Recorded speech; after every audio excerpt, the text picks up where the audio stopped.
Hello, everyone. We want to take this opportunity to say thank you. As you grow at the Golden Boot, so do our needs, but we cannot do it without you. We ask that you continue to like our posts, share our content, and subscribe to our YouTube, Facebook, and other social media platforms. You may also visit thegoldenboot.com for the latest merch. If you would like to make a financial donation, you can do so through Cash App at #GoldenBoot or through PayPal at paypal.me/goldenboot. We look forward to bringing you more laughs, knowledge, and entertainment. And again, thank you for your endless support. Sincerely and respectfully, the Golden Boot team. The views and opinions expressed in the Golden Boot podcast are those of the speaker and do not necessarily reflect the views or positions of the Golden Boot podcast as a whole. Y'all ready to get rolling? Quiet on the set.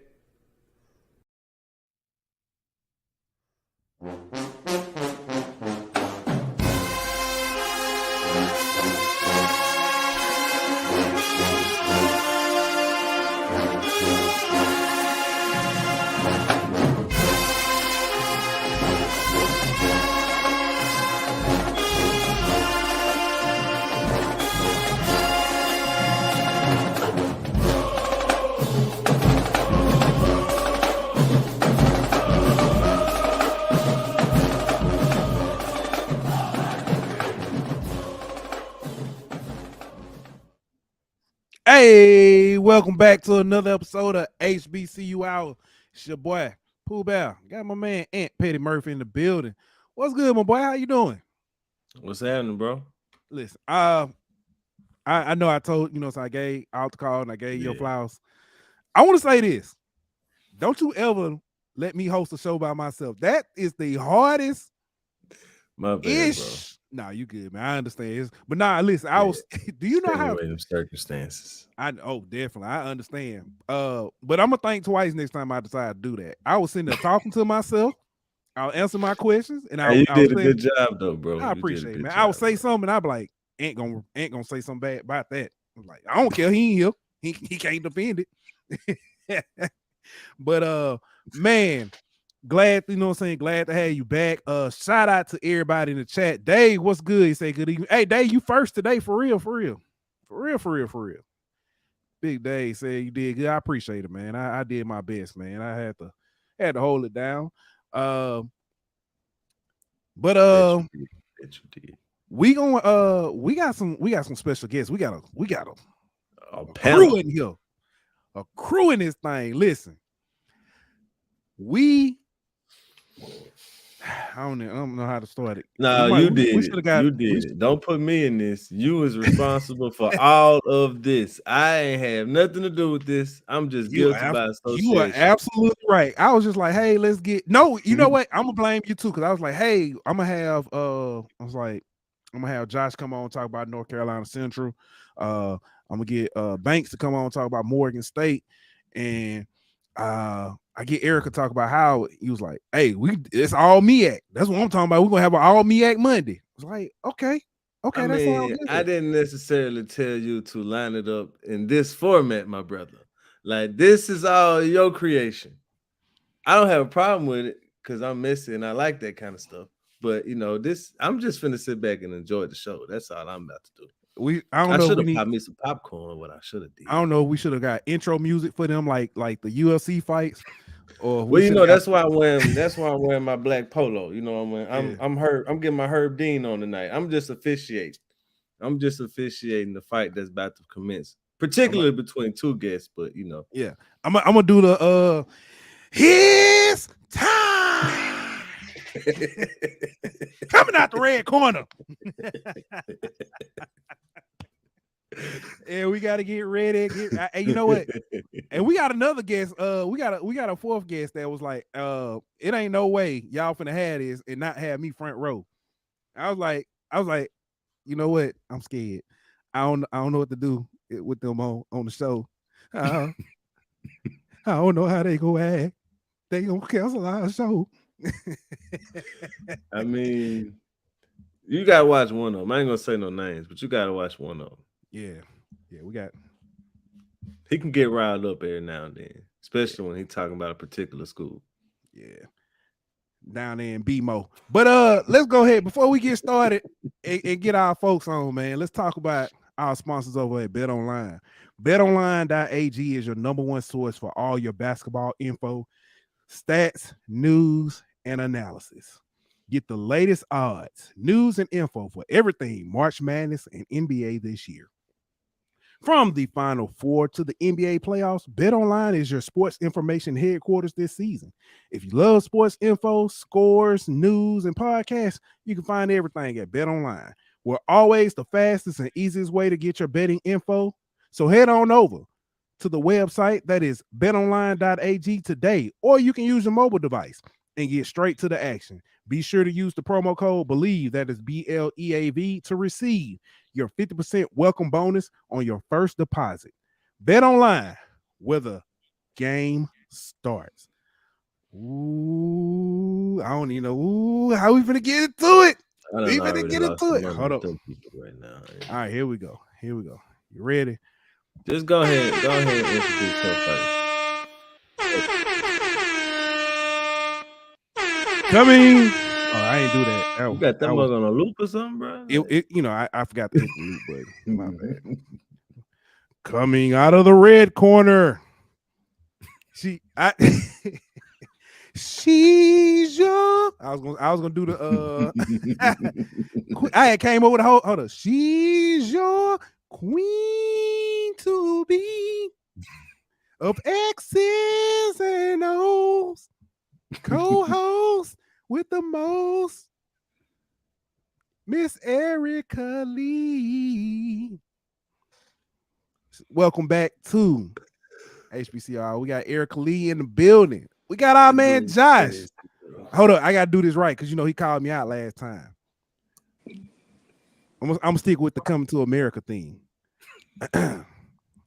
From the What's Going On episode of That's My Mama, Joshua Sims. Oh man, then we got Oh, you crazy boy. We got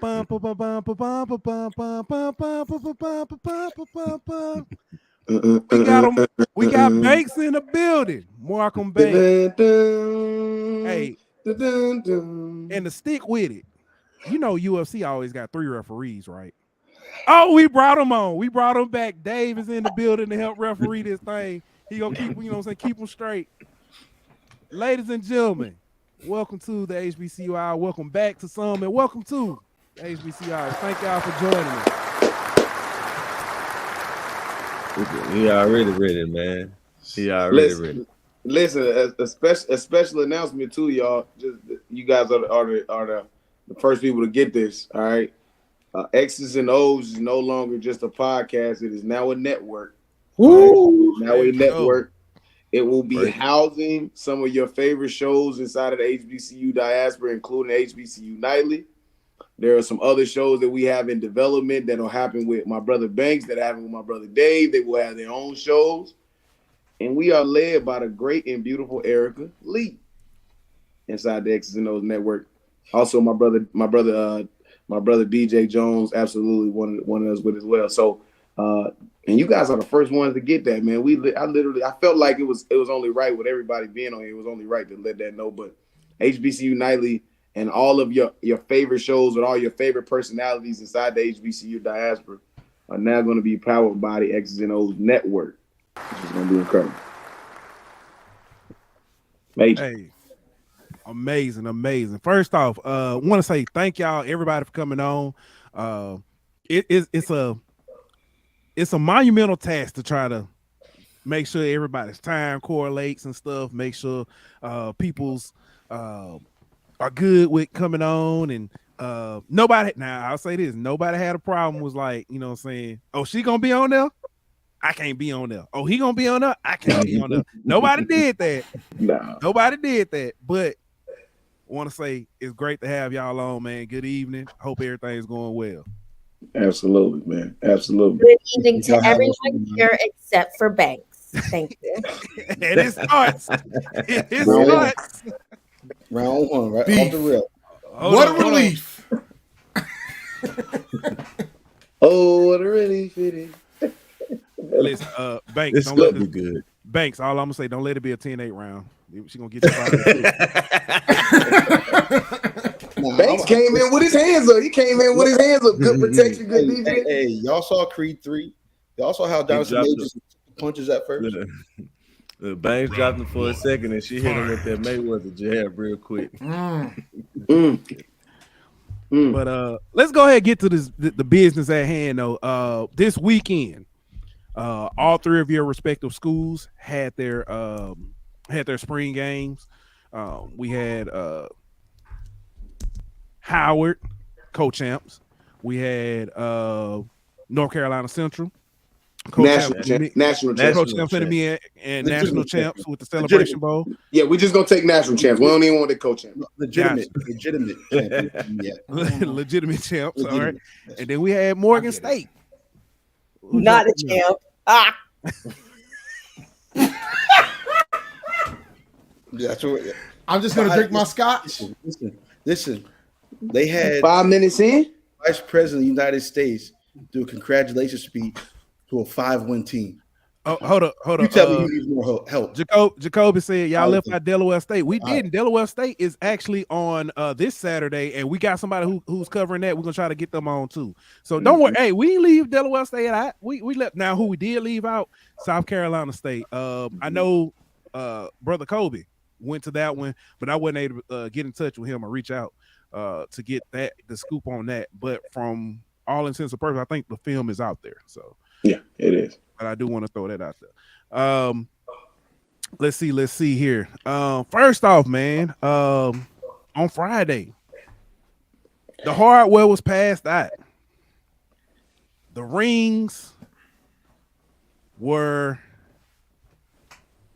given out to the champs, the legitimate champs, if you want to call it, how you want to define it. We'll just take national champs. National champs. We got our rings too. Thank you very much. Yeah, we don't pass out rings for conference co-champs and stuff like that. So they do, but it's okay.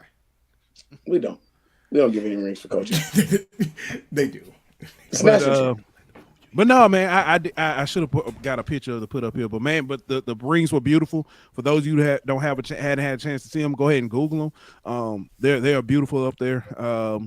But that leads me to my first question for you, Josh. Central's going from 100 to 100, and that can be hard. How is the team and staff fighting complacency? Well, I mean, when I got there Saturday morning. Had a chance to have a conversation with Coach Oliver. And the unique thing about Coach Oliver, man, for a lot of people who don't know him, his personality. This guy really, really doesn't remember like yesterday. Like, this is a true person. And any coach who has a championship mentality and a championship pedigree, they really have to forget. But it can be very, very difficult. I mean, for any program, it can be very difficult to forget that you just won a national championship. Especially as a head coach, that goes on that resume. You know what I mean? And at the end of the day, you want to be able to, when you're at the negotiating table and you're saying, hey, this is what I want on my new contract. These are the new facilities I feel like I deserve. This is the new upgrades. You're going to have to bring that out. And Trey Oliver is just a guy, man, where dude really don't care nothing about what happened in December. If his child's birthday was in December, I'm pretty sure at this point he done forgot whatever he did with his child's birthday. I'm not saying his child's birthday is in December. I'm just saying he forgot. But the way that you fight complacency, man, is, especially in football, you fight it on the defensive side of the ball. The defensive side of the ball has to be your anchor for you to be able to fight complacency, because offense is so flashy. And so, it can be rudimentary at times. You can be overly simplistic. And it puts you in a position where Banks and I both played on the same side of the ball. So we understand that on the offense side of the ball, it really is based off what your coach is calling. Can you just do what your coach is telling you to do? For real, for real. I mean, on the offense side of the ball, you have a skill set. Can you do what your coach is telling you to do? On the defense side of the ball, it just take a tick in your system that just, for a lot of people, just don't exist. It didn't exist in me. That's why I ain't play defense. You know what I'm saying? Like, that just wasn't my thing. You know what I mean? I'm going to make you miss, but I ain't trying to come and hit you. So I think the way you the number one way you fight complacency is, one, you got to forget yesterday. The second thing you got to do is you got to bring your lunch pail on the defensive side of the ball for you. And then the third thing you got to do is you got to remain consistent. Whatever it was that you were doing to get you to that place, because I heard you say at the beginning that they're going from being the hunter to being the hunted. Well, you can't approach it that way. You got to genuinely stay legitimate and consistent in being having a hunter's mentality. And so, I feel like Saturday showcased North Carolina Central's ability to be the hunted while also remaining the hunter and really putting themselves in a position to be ready to take on what's going to be a very, very tough Mid-Eastern Athletic Conference this year. It's going to be tough from top to bottom, man. All right. Go ahead. Yeah. I was just about to say, I mean, I had a question for Erica similar to that. You know, like, since y'all were co-champions, like, how do you not rest on your laurels from that, considering, that's not somewhere y'all normally, y'all not normally at. So how do you, and it's no disrespect in that. I'm just saying, how do you not get complacent and be like, oh, we did it once, and, not just be happy with that and try to repeat? Look at Banks. Banks is literally having a reaction there. I couldn't. Go ahead, Erica. This is for you, though. Go ahead. I'm just saying they were co-champs, Banks. I'm just saying, I will say we're a couple years ahead of schedule. So honestly, just listening to the coaching staff, they didn't think we'd get into a space of where we could compete in the way that we did for another year or two. So I think getting that co-champ, winning that co-championship, and getting a taste of like what victory feels like, I think everybody came out real motivated. What y'all got over here? I'm trying to, I'm just saying. I've been drinking my scotch since the episode started. That's all I'm gonna say. I think we had a very good MEAC conference run last year, save for that North Carolina Central game. And, a lot of those losses that we had, we were right in there. So I think, honestly, we need to do a little bit better with our out-of-conference schedule this year. Try to run the table again. Central comes to Green this year. So hopefully, and Morgan comes to Green as well. So I think they have a lot to play for. This year. And getting a ring helps.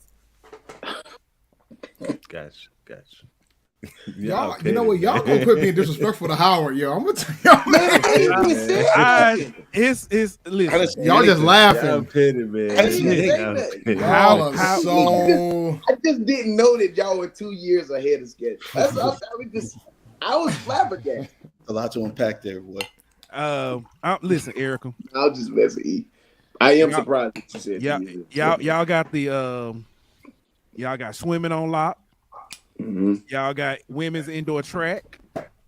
Y'all got outdoor too. The men are doing pretty well too. I was going to say men's basketball. So I'm not laughing at Howard. I'm happy. I'm happy to be in y'all presence. All this. We're a sports school, you guys. It's great. Hey, one of y'all have a question for Banks? Yeah. I got one. We definitely got a question for Banks. Banks. So last year, that defense was nasty. Morgan State came. The defense carried the team. For all intents and purposes. What did they do on offense to improve to get ready for the season? I think in regards to this season, correct. All right. So one thing, like I said, if you go into our recruiting circuit and saw what we did, whether it was a early signing period or in February, it was solidify the trenches. I think out of the 19 players signed in December, 12 were offensive and defensive linemen. Of that 12, I think 9 were offensive linemen. Speaking of which, they got a kid named Kahari Fairley. And I thought this kid was like a transfer, like junior, coming from FBS or whatever have you. Like, I forgot we signed the kid. Now, I didn't know that he was an early enrollee. This kid is like 6'6", I mean, he might be 295, maybe 300, but I mean like well put together. And he's our starting left tackle. Like, and when I looked at his bend and how he was able to kick drop, and just move that back leg and just hinge and press, these boys are for real, right? Like, I think we had a young O-line. This Carr, I think, was our only senior going into this year in regards to O-lineman. So they were fairly young, but they're experienced and they got a taste against the best. I would say the best in Central. They just played a bad game against Howard, but against the best in Central, and they're looking to come with it this season. So I'm ecstatic for the O-line. I'm ecstatic for who we have in the stables. Following Alonzo Graham. And hey, Josh, we coming, boy. Hey, I got a seat right for you, right next to me. I can't wait. I know. I You. can't wait. Got the faith of a mustard seed. I swear he does. Says the woman who's so ecstatic over 5 wins. But all right. Erica, one of our good friends in chat, Simple says, do y'all need a 39-year-old, 5'10", 230-pound running back? He still got almost black run. almost black. Yeah, you remember? Hey, Josh, that's the one from the Super Woke episode who said he realized that he was black after that episode. Yeah, he said he still got a couple 4.40s left in him. By a couple, he literally mean 2. I think we're good, but thank you for the offer. But let me ask you this, Erica, along those lines, though, seriously. You are good in that backfield. What are some players to know for that, that stand out for you guys? Eden James, underutilized last year. He looked great in the spring game. He can run, he can catch, he gets big chunks of yardage. Eden James, like the offense, honestly, I think it'll go through him. So Eden James, Jarrett Hunter looked good. He had quality yardage in the spring game as well. Our wideouts remain big. We'll see. I didn't see them establish the run game as much as they could have during the spring game. So that's something that probably needs to be worked on. But Eden James was featured prominently. So watch out for him. She's on line on that one. I'll give her that. He I think caught it's like a 50-yard, wheel route. Yep. Almost. I don't know. Did it go to the house? Nah, he stepped out. Okay. I mean, the boy's bad. I'll give him that. What about y'all, Banks? Who y'all got that we should keep our eye on next season? Woo. So I'll say in the stables, we got number 5, McDonough's finest, Jabril Johnson. He likes to go. He either goes by J2 or JJ. Is there an apostrophe in Jabril's name? Huh? Is there an apostrophe? Spell Jabril for us. Nah, don't worry about that. Yo, you out here with the spelling bee? You gotta go to msu.edu. You out here on your scripts? You out here on your scripts tonight? Can you give me the country of origin for that, please? Could you use it in a sentence, please? He's hungry. He paid his dues behind Alonzo. Everybody was giving the spotlight to Alonzo, and rightfully so. He deserved it after rushing for 1,100 yards in 10 games. But he played his role, I think masterfully as a backup last year, and it was a good supporter mate. But now it's his time to shine. And behind that, we got a backup from actually D2 Fairmont State, Miles Myree, who had a little bit over 100 carries for over 400 yards. Man, you so throwed. I can't believe it. Brother, you went to the spring game, brother. I have to do my job, brother. He's more of the speed demon type of scat back, and he's going to have a prominent role as well. But I mean, they're well rounded. They definitely are are good compliments towards one another. And then we got a tight end. Brother Banks, quick question for you. Is that Myrie with an I or a Y? It's a Y. It's a Y. You don't have. It's a Y. You know they can't spell at Morgan. He went to West Liberty Junior College. State. So when you wonder why I Twitter streamed the spring game, this is why. This is why, ladies and gentlemen. Crazy, this is why. This is why. That was first of all. Wait. First of all, ladies and gentlemen, we're not gonna bring up that Twitter stream. That was not a stream. That was a video in a vacuum. That was that. It looked good to me. It looked beautiful. You must then look at it from the Twitter view end, then, brother. I sure didn't. I tried to find some special glasses just to. I'm on there like, number 66. I saw all the TDs. Please just record and post next time. No, I will. I know. Hey Banks, you got a question came in and said which QB is closer to QB1? So I do have.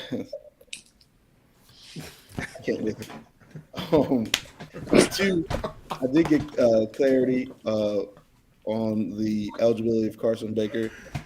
He is no longer there officially. So it's really between three play. Well, actually, all four. All four have a chance. But the guy who took the reps with the ones was Deuce Taylor. Got it. Okay. All right. But other names to look out for: Todd Smith, Malcolm Brown, and then Zach Traynor were also in the running for second string spots. So, Deuce, like I said, if it was Deuce going to take the helm, well, he has to keep it. But like I said, Todd Smith is coming. And last time I checked, that boy down in D.C. and that boy down in 1801 Fayetteville Street, they only got 1 year left. Todd Smith is about to run the damn thing on y'all for the next 4 or 5 years. Like, bless your hearts. If he stays. Dave, yo. See, I would never do you like that, Banks. I would never do that to you. No, he's out here taking his dissertation to prepare against y'all. I might take notes and all of that, and there you go. Couple underlines under some names. Out of here. But that was wild, bro. That was treacherous. Yo, look. To the portal he goes. Get him, yo. Get him out of here. Who's doing the bruh? Yo. All right. Josh, let me ask this question. I'm just having fun. We know y'all had struggles at the quarterback position. We got problems. But what are some areas that truly did need improvement coming into the season that you kind of watched out for in the spring game? I mean, well, before I go into that, Banks, I know I could visibly see that it was paining you to have to tell us who the quarterback is going to be. You didn't want to have to say that. And I know that was premature. It's like months premature. You didn't want that to come out until maybe close to late July, maybe early August. You were hoping to hold that water. I know you were. It's still open competition. The coaches did tell me it's still open competition. See what I told y'all? I saw with the ones at first. That's it. That does not necessarily mean that would be the go-to. You could have just said you didn't. I respect that. Just know I wrote Deuce Taylor's name down on my paper. Okay? So if he doesn't need a quarterback, hey, no foul. But to your question, Pooh, I feel like it was very important for me to get to that question, right? We lost 3 of probably the best offensive linemen this program has produced. Let's just put the cards out there. We lost Corey Bullock to Maryland, transferred to Maryland. From what I'm hearing, he says his dorm room stinks at Maryland. So if you want to come back, Corey, we'll welcome you back. I'm just messing. Robert Mitchell's gone to the draft. He's probably going to get picked up. Hopefully he gets drafted, but I think no less than a rookie minicamp invite is warranted for a guy who had a phenomenal career in North Carolina Central, national champion, so on and so forth. For sure. It didn't become clear to me that we also lost Zy Simpson, a freaking other guard. It didn't become clear to me until Saturday morning at 9:00 in the morning that we'd lost him too. So I was driving to Durham with clearly, I'm clearly all over the place because instead of me thinking that we're going into spring with 2 offensive linemen to replace, we've got 3 offensive linemen to replace. But here's where it becomes a bright light. 6'8", 350, 6'6", 360. They were freshmen last year. They had a year inside of our strength and conditioning program, which is one of the best strength and conditioning programs in all of the entire country, bar none, whether it's FBS, FCS. The entire MEAC, as well as some of the independents, right, not named the school down the highway, has some great strength and conditioning programs that develops players into their grown man size. Straight up and down. You're hating, I'm gonna let it go for now. I'm gonna let it go for now. Same thing. You're hating. You go to South Carolina State, same thing. North Carolina Central and Delaware State, all of the conference teams in the conference have great strength and conditioning programs. And nothing's different than 1801 Fayetteville Street. So you're talking 6'8", 360, 6'6", 350 had a chance to get in the weight room last year. And I had a chance to get my eyes on these young men. And I had a chance to get my eyes on these brothers put their hands on somebody on Saturday. And that was the part that was the biggest question mark. You can have the greatest quarterback in the world, but have an underdeveloped offensive line, and it means nothing. So all of our young guys, all of our starting offensive line did not play Saturday. Our offensive line is young and they're deep. But our starting 5 offensive linemen, which includes some transfers that nobody knows about, did not play Saturday. They did not play in the spring game Saturday. I saw all 5 of them walking around the sideline. Josh, who are these transfers? One of them, his first name is Nunya, last name is Business. The other brother, his name is I Ain't. If you the champ, why you hiding? You the champ. Don't worry. My coach knows, and everybody will know. You'll have time, man. Don't worry. September 9th, when we beat up on them, it's a competitive edge. Don't worry about it. After we put a 50 spot on A&T, everybody's gonna know. So, he ain't put a 50 spot. Yo, he ain't seen a 50 spot on A&T. So you ain't got to worry about that. You ain't got nothing to worry about that. He's taking a 50 spot, but he ain't seen one. You ain't got to worry about that. A 50 spot put on y'all. The last one I saw was on y'all, if I recall correctly. We had 2 straight games of shutouts, if I recall correctly, and it happened within the last couple of years. All I'm saying is your most notable NFL draftee won 1 game against. As a matter of fact, no, he didn't. He didn't win at all against Central. He didn't win any. He's the most notable draftee coming from out of your program in the last 20 years and didn't win a game against us. Josh, this is we had other. This is MEAC. Right. I mean, he's talking about MEAC history. It's fine. I can let it slide. Keep the colonizer. And I don't know if you caught the petty already. Josh already said that everybody in the MEAC got good weight room, you know what I'm saying, strength and conditioning, and that's why A&T suffering right now. He already threw it out there. That ain't listen. I know what type of shade he out here trying to throw. It's all right. Hey, don't worry. Come September 9th, ain't got nothing to worry about. Hey. Yo, listen. No, Blue Bloods. I ain't doing that. I ain't doing that tonight. I'm not doing that tonight. Ooh, I'm going to that game. I don't like y'all at all. I ain't do you like that. I just, for those listening on audio, the Blue Bloods chimed in and said that Delaware might put a 50 piece on A&T though. I'm taking a picture. They ain't dropping 50 on us.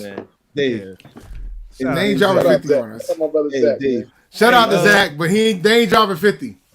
Hey, in light of Easter that just passed, you going to Delaware to witness that game is like a person witnessing Jesus carrying the cross.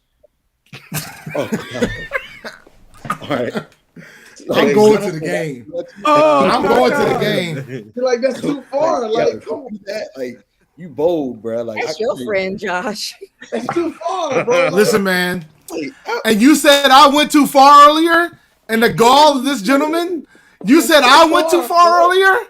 No, he has hit the abyss of far. Some people not supposed to be out in public like this. I ain't know they taught how to hate 101 at North Carolina A&T. But Jacoby Simmons said Delaware State has the coach that coached Morgan State last MEAC title and Howard's title winning OC. That's right. So when was the last time Howard won the MEAC? I mean, Morgan won the MEAC, Marcolm. 2014. Let me know when that was. 2014. No, I want him to let me know because I want him to remind me when it happened. When it happened, I just want him to remind me. In the toughest year ever in MEAC. I took a picture of the trophy for you. I took a picture of the trophy for you when I went to Morgan. That was a tough year, boy. Yeah. So it was a 5-way championship. There was 5 teams that won the MEAC that year. You get a ring. You get a ring. You get a ring. Erica, did y'all get a ring that year? Look. We did this year. Y'all got a ring that year? A&T got one. A&T got one. And then the Celebration Bowl started next year. And it was just. But what that proved in 2014 was that we were the best team of the best conference that year. That was it. Hey, I don't know if Banks, you know what I'm saying, did the Morgan State bird call, but MEAC Mike jumped in and said winning Central gonna beat South Carolina State. Shout out to MEAC Mike, man. MEAC Mike is going tough in this chat. Yeah, he is. Is he? I gotta read up on this. What's going on? Yeah, he did. Just click the comments tab, bro. You can look at it anytime you want. Hey, I don't think you. Josh, I don't we don't think hear you. I don't think you buffering, dog. Ain't no connection issues. I appreciate you. Just click the comments tab. Mike, I appreciate you, Mike. I appreciate you. Thank you for that motivation, Mike. Because what we did to y'all. When the last time you beat them? When the last time you beat South Carolina State, Josh? When the last time y'all beat them? Answer the question. No. Don't avoid this. Don't be sipping your drink. Don't be sipping your little water or your little beverage. When the last time you beat them?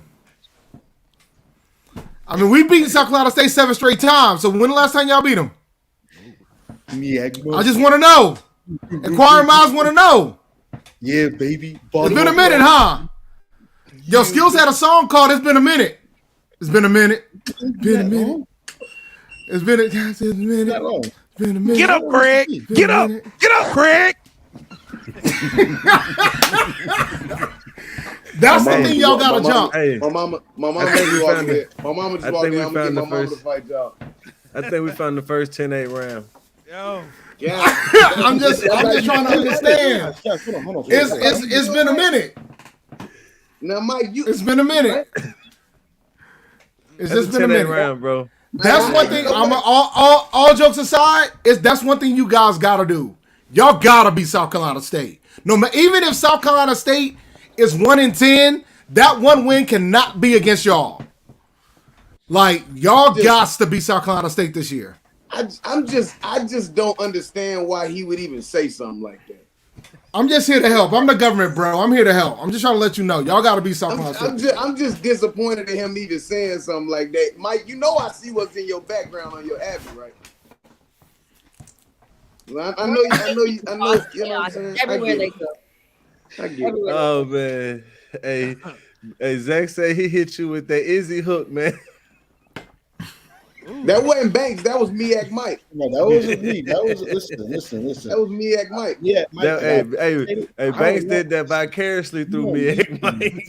Have extra up to Baltimore than me. I just don't understand it, man. Y'all got him in Durham this year, right? Y'all got him in Durham this year, right? Yeah, they got to come to the board this year, man. Okay. Wait, hold on, Josh. We're doing the banner hanging ceremony when South Carolina State come to town. Lord. Okay. We'll let y'all know. Since MEAC Mike, since you brought that in here, you brought that energy in here. If you can, bro. I'm talking about if you ever had an opportunity to come to Durham, North Carolina, 27713. If you ever had a chance, to sit your hind parts inside of old Kelly Riddick Stadium in the heart of Fayetteville Street in Durham, North Carolina, the black capital of the state of North Carolina. If you ever had a chance to sit your hind parts in the middle of 1801 Fayetteville Street, this is going to be the opportunity for you to come. Mike, I might buy your ticket and write your name on the back. All I'm going to say is this. All that junk you just talk about Tariq. All that junk you talk about Tariq. If my boy Darius don't mess around and don't beat SC State this year. I went 2-2 against South Carolina State. I ain't got nothing to do with that. I'm talking about Darius. I'm talking about your quarterback right now. Darius messing around to lose this one. Yeah, you're right. Double G. Darius messing around to lose this one. He about to be over. Double G say I'm just here to let you know what it is. Double G, put your government name in there too. I got a will call ticket for you too, Double G. Tell me who you are, Double G, because I know your mama ain't named you Double G. Put your name in the chat, Double G. Wait. Stop. If he a teenager, Double G could be it. Dog, my daughter got a cousin named Jodeci, bro. You never know. When you put it in the same way they down there. It's the same way them Bulldogs down in Orangeburg. Man, I got so much love for ATL. I wish I was making that up. I'm serious. On the phone. My daughter got a cousin named Jodeci, bro. This year with a W.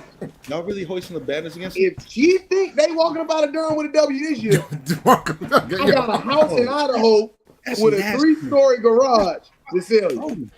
The one team Idaho seems kind of peaceful. April 17th at 10:47 p.m. Eastern time. Remember that. Remember that. Team in the MEAC, you never do that against in South Carolina State. The fact that listen, let me explain something to you, Josh. Let me help you out, man, because I know until last year you didn't realize that you had a rivalry on your hands. Let me explain something to you, bro. Josh, let me help you out. Josh, let me spit game with you, bro. That's my teammate. I graduated Josh, that's my teammate. I'm gonna help you out. Man. I'm gonna help you out. Yeah, that's my teammate. I'm gonna help you out. I'm gonna help you out. Make sure you just call all your friends in here to start Hold on. I already graduated by then. I just want to say, while we got all of Morgan State, Central, and Howard in here, y'all do us a favor, like, subscribe, share. Absolutely. Do us a favor. Help the algorithm. Raw and real deal MEAC style right now. Hit the like. Lord have mercy. All I'm gonna say is this. This ain't but one school dominate me in the MEAC while I was at Central, and that was dear Lord Bethune-Cookman University. It might seem messy, it might seem petty, but this is a real statement. It's only a rivalry when you split wins. That's a fact. So guess when I played that school in DC, it was never a rivalry then, because hell, we whipped that ass 3-1 when I played. We don't even know who you are. We don't even know who you are. That's such a Howard response. That's such a Howard response. It didn't even matter which city. Chicago, New York, Baltimore. Y'all did play in Chicago one time, Dean. Put that ass all across the country. It was like a world tour. It was a booty call. All jokes aside, Howard was really bad for like 8 years. Bro.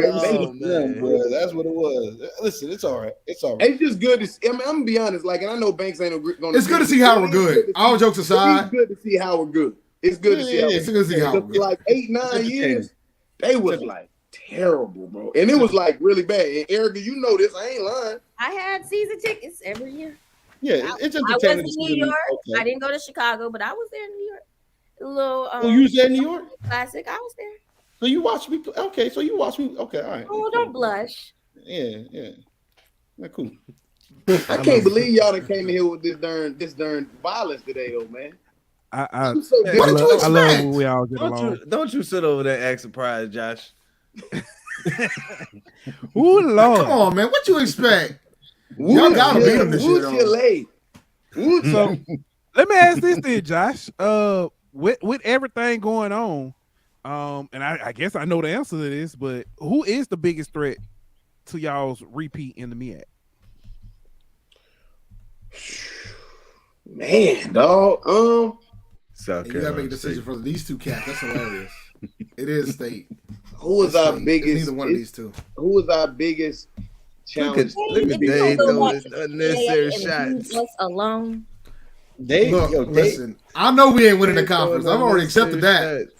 unnecessary Usually he's up company. I see. In 2012, my junior year at Central, we beat South Carolina State 40-10. Bro, he is adding yo. Eddie Campbell. We beat Morgan State 24-20. Beat the brakes off Hampton 37-7. We lost to Bethune-Cookman 42-17. Yeah, that's when they were. Come here. Yo, Beat but they were Delaware different State back then, though. 23-20 in double overtime. Del State was all right in 2012. And we beat the school down the highway 22-17 in overtime. 2012. Beat Savannah State 45-33. Everybody beat Savannah State back there. Come on now. I'm just saying. Just so y'all ain't. I just didn't like how MEAC might spit that out. Before I get to my answer to what Pooh asked me, I just didn't like the venom by which this brother gave me that. You know By what I the mean? way, that year they beat us too for our homecoming. That's back when we had white helmets. Boy, we looked clean. 2012 was the first year we was competitive in the MEAC, and we beat South Carolina State. Then came back the next year after our coach Frazier gets fired. Came back the next year, they beat us 44-3. But so right there you go. Back I when Joe Thomas graduated. was you All can't right. do that. I had graduated. I did. You got to own it, bro. You got to own it. I was off. I was gone. I graduated. But nonetheless, to your question, who was our biggest challenge? Man, you know what, bro? The conference this year, for the first time in a long time, bro, even with us having 6 teams, it's hard to tell.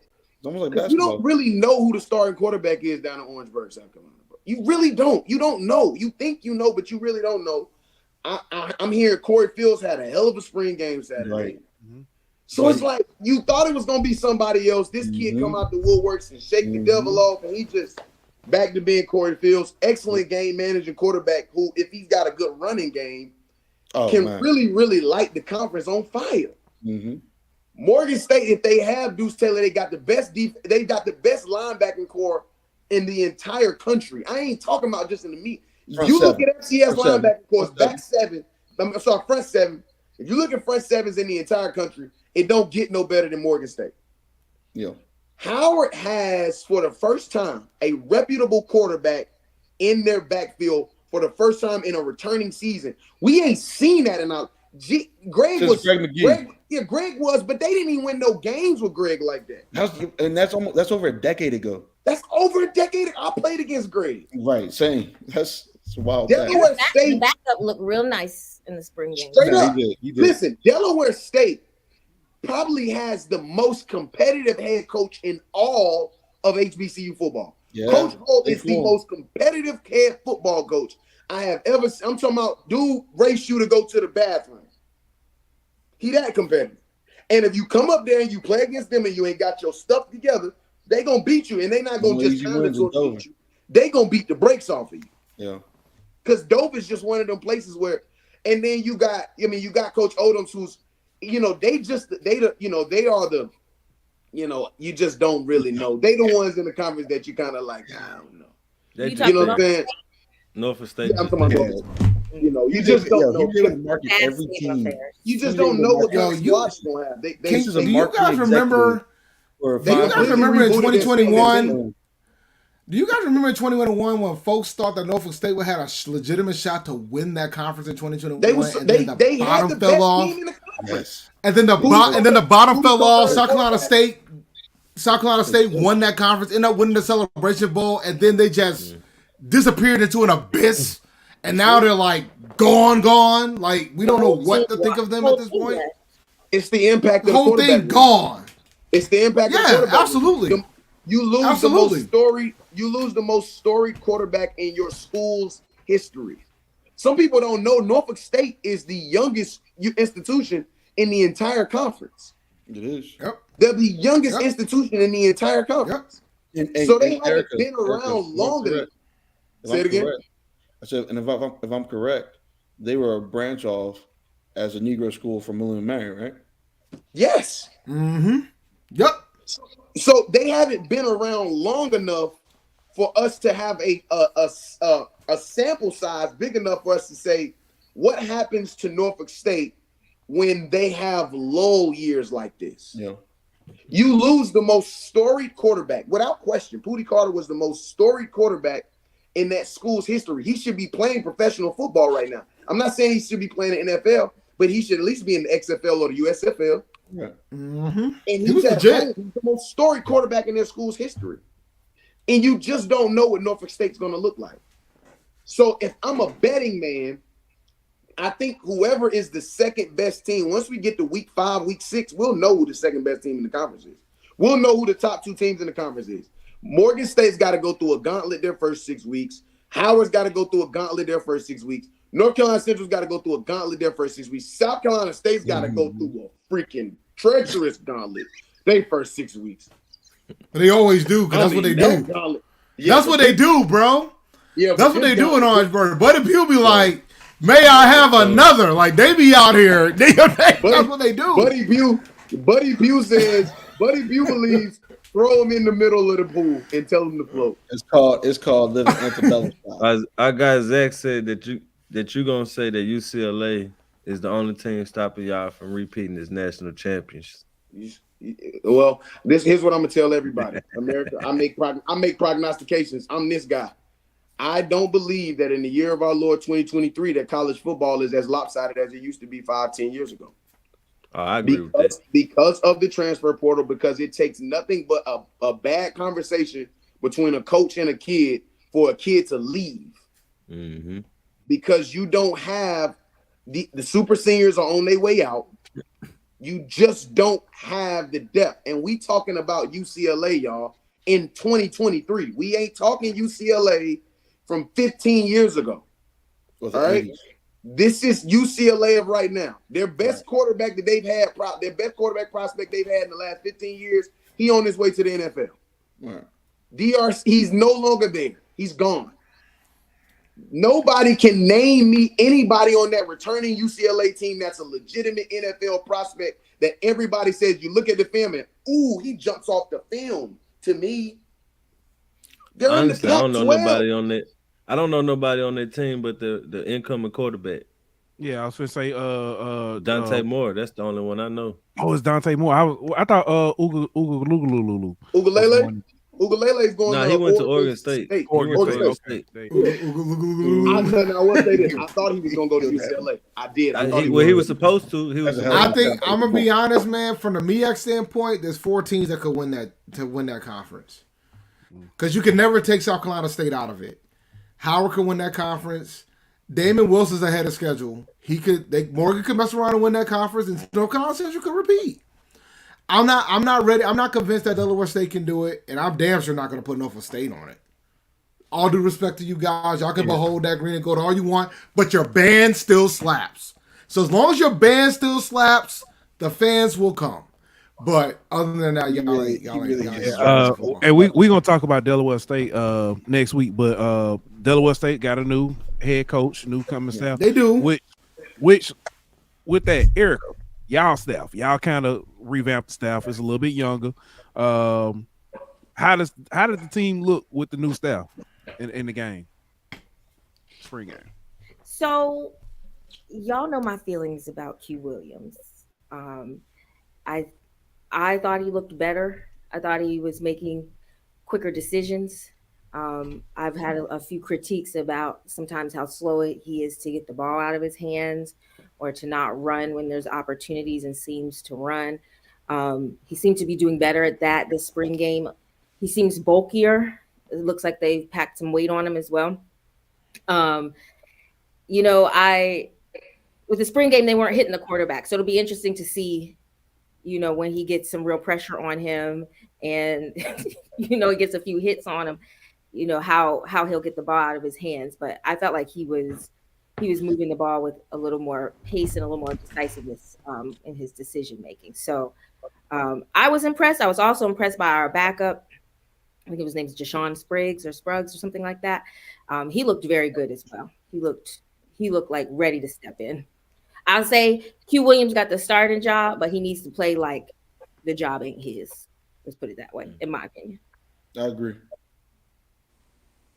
This is Erica's opinion. It might not be the coach's opinion, but this is Erica's opinion because I was surprised to hear Banks say he agreed. So, so Josh, you know how you was doing homework on me, man. Let me tell you something. Saturday night, Deshaun Scoggins entire 3 hours. Entire 3 hours. We ain't doing that when we did that. Listen, I got embarrassed. I'm 50 at Green come this November. We all got embarrassed. It was wonderful. It was wonderful. Yeah. It was a home game at Morgan for us. I'm an actor. Pooh and Ant, y'all see what happened? Pooh and Ant, y'all see what happened when you bring us on the show? She called it a home game. Order me popcorn. More popcorn. Matter of fact, you gonna let her get away with that? You gonna let her get away with that? I might drop some mumbo sauce on the 50 by accident and then stomp on it. Get out of here. Yeah. Yeah, I'm not. Go to bed. Yeah. Yeah. You were up past your bedtime. How y'all do in DC with the go-go? I'm gonna beat my feet on that 50. Yeah. Oh God. You about to bring the cowbells out, is what I'm hearing? About to get the cowbells out, man. On that 50. It's gonna be incredible, man. It's gonna be interesting. It was 35-0 with a minute left in the fourth quarter. And they got a garbage TV. Hey, we was tired that night. That's all. You were beyond tired.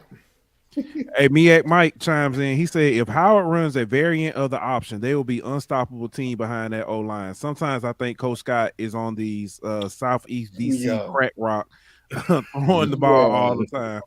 What?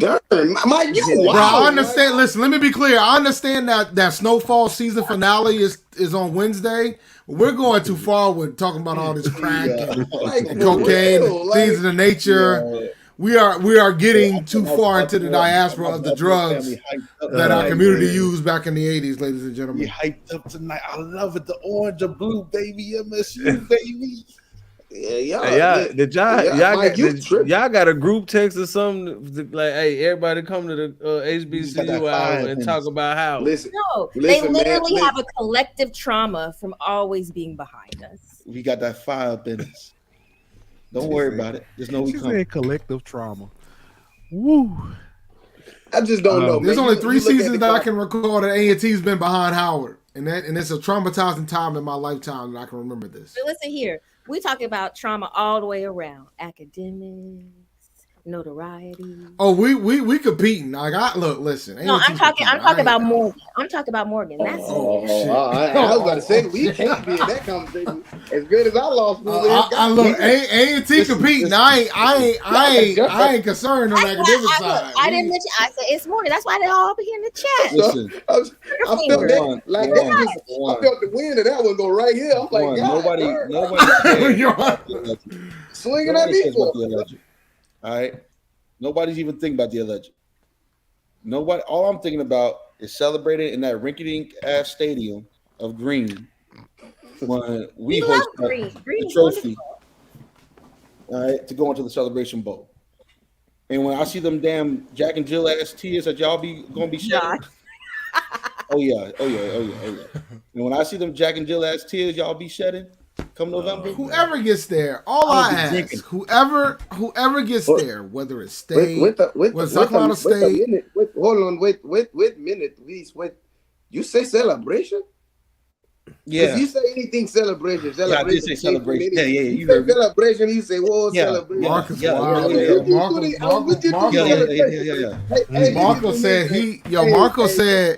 Marco said y'all ain't repeating. Is what I heard, Josh. I was okay. Marco said you ain't repeating. Baltimore, baby. They going to Atlanta. Okay, so Mark, while we on this, let me ask you this: How did the spring game change your expectations for next season, or did it change it? And if it did, how did it? You know, it didn't change his expectations. Stop this. Wait, is this to me or is this to everybody? It's to you. Yeah, it's to you, but. So this gave me resolve that we're definitely on the right track. I mean, if you're talking about team defense or speed in general, I mean, I haven't seen speed on our team like that collectively since I played and when we won the championship. And that's on both sides of the ball. Now you add in a year of a system or off season of a system where guys can actually break down, digest, implement, and then execute whatever it is that they're trying to learn, as opposed to trying to learn not only the coaches' names, but learn whatever the subject matter is on the fly. Right? Like Deuce was taking snaps, limited as such in practice, to a guy who was a transfer from Western KU, right? Western Kentucky for sure. And now he has a year under his belt. So if he is the guy, I mean, now that boy can sling it 70 yards like it's nothing. And when I mean, I take his arm strength over any other quarterback in the conference, I really do believe it. Like it's like that. But he needed reps, which he didn't have last season. Now he has reps, right? So I have confidence in him. Can I ask Banks a question? Sure. By all accounts. Are y'all auditioning for the CAA? I don't know what you're talking about. Anyways, Listen. What we've already had this discussion. I've already felt like he's already had this. Oh, you don't I don't find know what that y'all suspicious? Erica. You don't find that suspicious? Really? We doing that? We doing Dr. Umar? There's nobody of that. Bruh. Listen, all I'm gonna say is this, and I'm gonna say it. I'm gonna lay it out there for the people. I'm gonna lay that out there for the people. The schedule looking Morgan State. No, Erica. I'm gonna lay it out there for the people. Morgan State University Bears. They play 5 MEAC games because they're playing everybody in the conference. Currently, they are also playing 4 CAA games, and for some odd reason, out of those 4 CAA games, they dodged A&T. And I'll leave it at that. And I will mute, and I will let you go ahead and let him come with that answer. Did you just play the Umar joke? Oh yeah, he did, and he should. But he know he's coming. It's fine. That man out here at lacrosse. They out here doing lacrosse. They out here running with lacrosse. Dog. Yo, the car out here with lacrosse. You don't find that suspicious. Y'all throw. Hey, why are you trying to go to the KFC though? Umar in 2023 will never get old. I'm gonna let y'all know that right now. Banks. Why y'all trying to go to the KFC? I mean the CAA. Hey, that hit me from a place I can't explain, yo. Oh my God. Erica's y'all trying to go to the KFC conference. See, that's what that school in DC. That's what that alumni is all about. Bro? They just messy. What is wrong with you, yo? They just messy. What is wrong with you, bro? Hey, why would you do that, yo? Just adding filth into it because it was hilarious. But do you think Howard will finally get that Ivy invite? Bro, I'm gonna be honest, bro. I think you know you want to be with your cousins. You know you want to be your illegitimate sisters and brothers. Cousins. Yeah, you know you want to be in the illegitimate sisters. No, thank you. We'll stay in the Erica, I'm gonna be honest. Erica, be honest. Daddy is. If the Ivy calls, you know how it's going. And I don't blame them. Well, please crazy. And I don't blame them. Howard knows who their real daddy is. Oh my God, yo. Now, their daddy may not want to accept listen, let me be clear. I'm not just talking when it comes to it. But I think if the Ivy League calls, if the Ivy League be like, yo, we're going to extend the invite to the Ivy League, they will never I don't think the administrators are going to say no. In the world. There's no way. We know they're not going to. They haven't extended one since the 50s. They won't go. You notice that she's not saying they won't go. No, she's not. She's saying they won't. Because they haven't done one since 1955. The last time they extended the invite was 1955, John. 1955. Okay, but the last time they sent the invite. But this is in this hypothetical situation, they've sent one. And you know what they were saying? The Ivy League extended it off. Where y'all go? You finally love me, Daddy? No. Whoa. Y'all go. No. Forget Malcolm. Forget Malcolm here. No, seriously, all jokes aside. If they send the offer, if they no, we're not going. Hey, Banks, please say pause, bro. All right, that was a pause, but Pause. listen, It's certifiable. listen. They the illegitimate kids to you know who. So Hey. of course they want to be in that. They want to be in that family. Fight back, E. We got a home. We got a home. It's in the MEAC. We don't abandon our faking. Yo, stop that faking. Y'all try too hard. Oh, We still out here. Listen. This symbol right here. This symbol right here. If you go, let me explain something to y'all. If y'all head to the MEAC Championship Conference right now, you'll notice that this symbol right here is sitting in the championship area, and it's showing up more than Morgan State. If y'all go there right now, go check it out. Go to MEACsports.com, go to the championships for this year, and look and see how many A&Ts you see, and then see how many Morgan State Bears you see. And so far, they're running out of championships to find by the end of this league year, and they are struggling. They only got 8 more. You better find them. You better go search. You better go find them. Listen. I'm just letting you know. You better go find them. You better go look. You better go search. You better go chat GPT. What? Bing got a new one. Bing got a new one or something like that. You better go. You better hold on. Dave, you better figure it out. Or Morgan better start bowling or something. You better stop us. Dave, for real. We saved y'all from Mama's winning one, man, because y'all couldn't do it. Y'all better figure it out. UAB out here about to try to take MEAC championships. Dave, we out here trying to be heroes out in this piece. You done? No, we here. This man. Nah, we always gonna be an HBCU, man.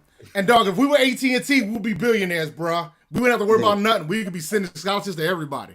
If we were AT&T, but we're not. Dave, we ain't. You better hope. So get the name when right. y'all play Richmond, they don't play the Heart of Dixie on y'all. All right.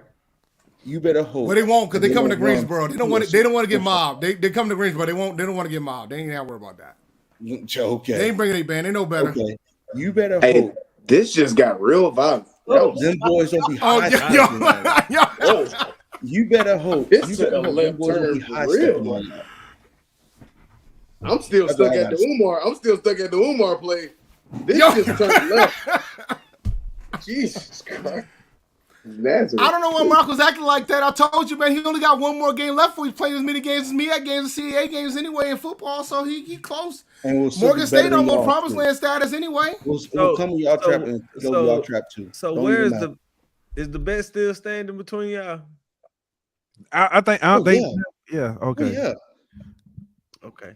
Matter of fact, for those of y'all who don't know, Banks and Dave have a bet on who's gonna win more CAA games amongst common opponents next football season. My bet is, and ain't gonna change, because ain't nowhere in the world I'm betting on the school down the highway. All right, so I'm going Morgan State.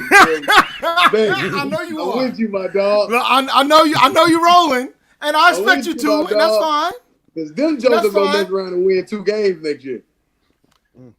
We're gonna see. What you think? And you know what's gonna happen?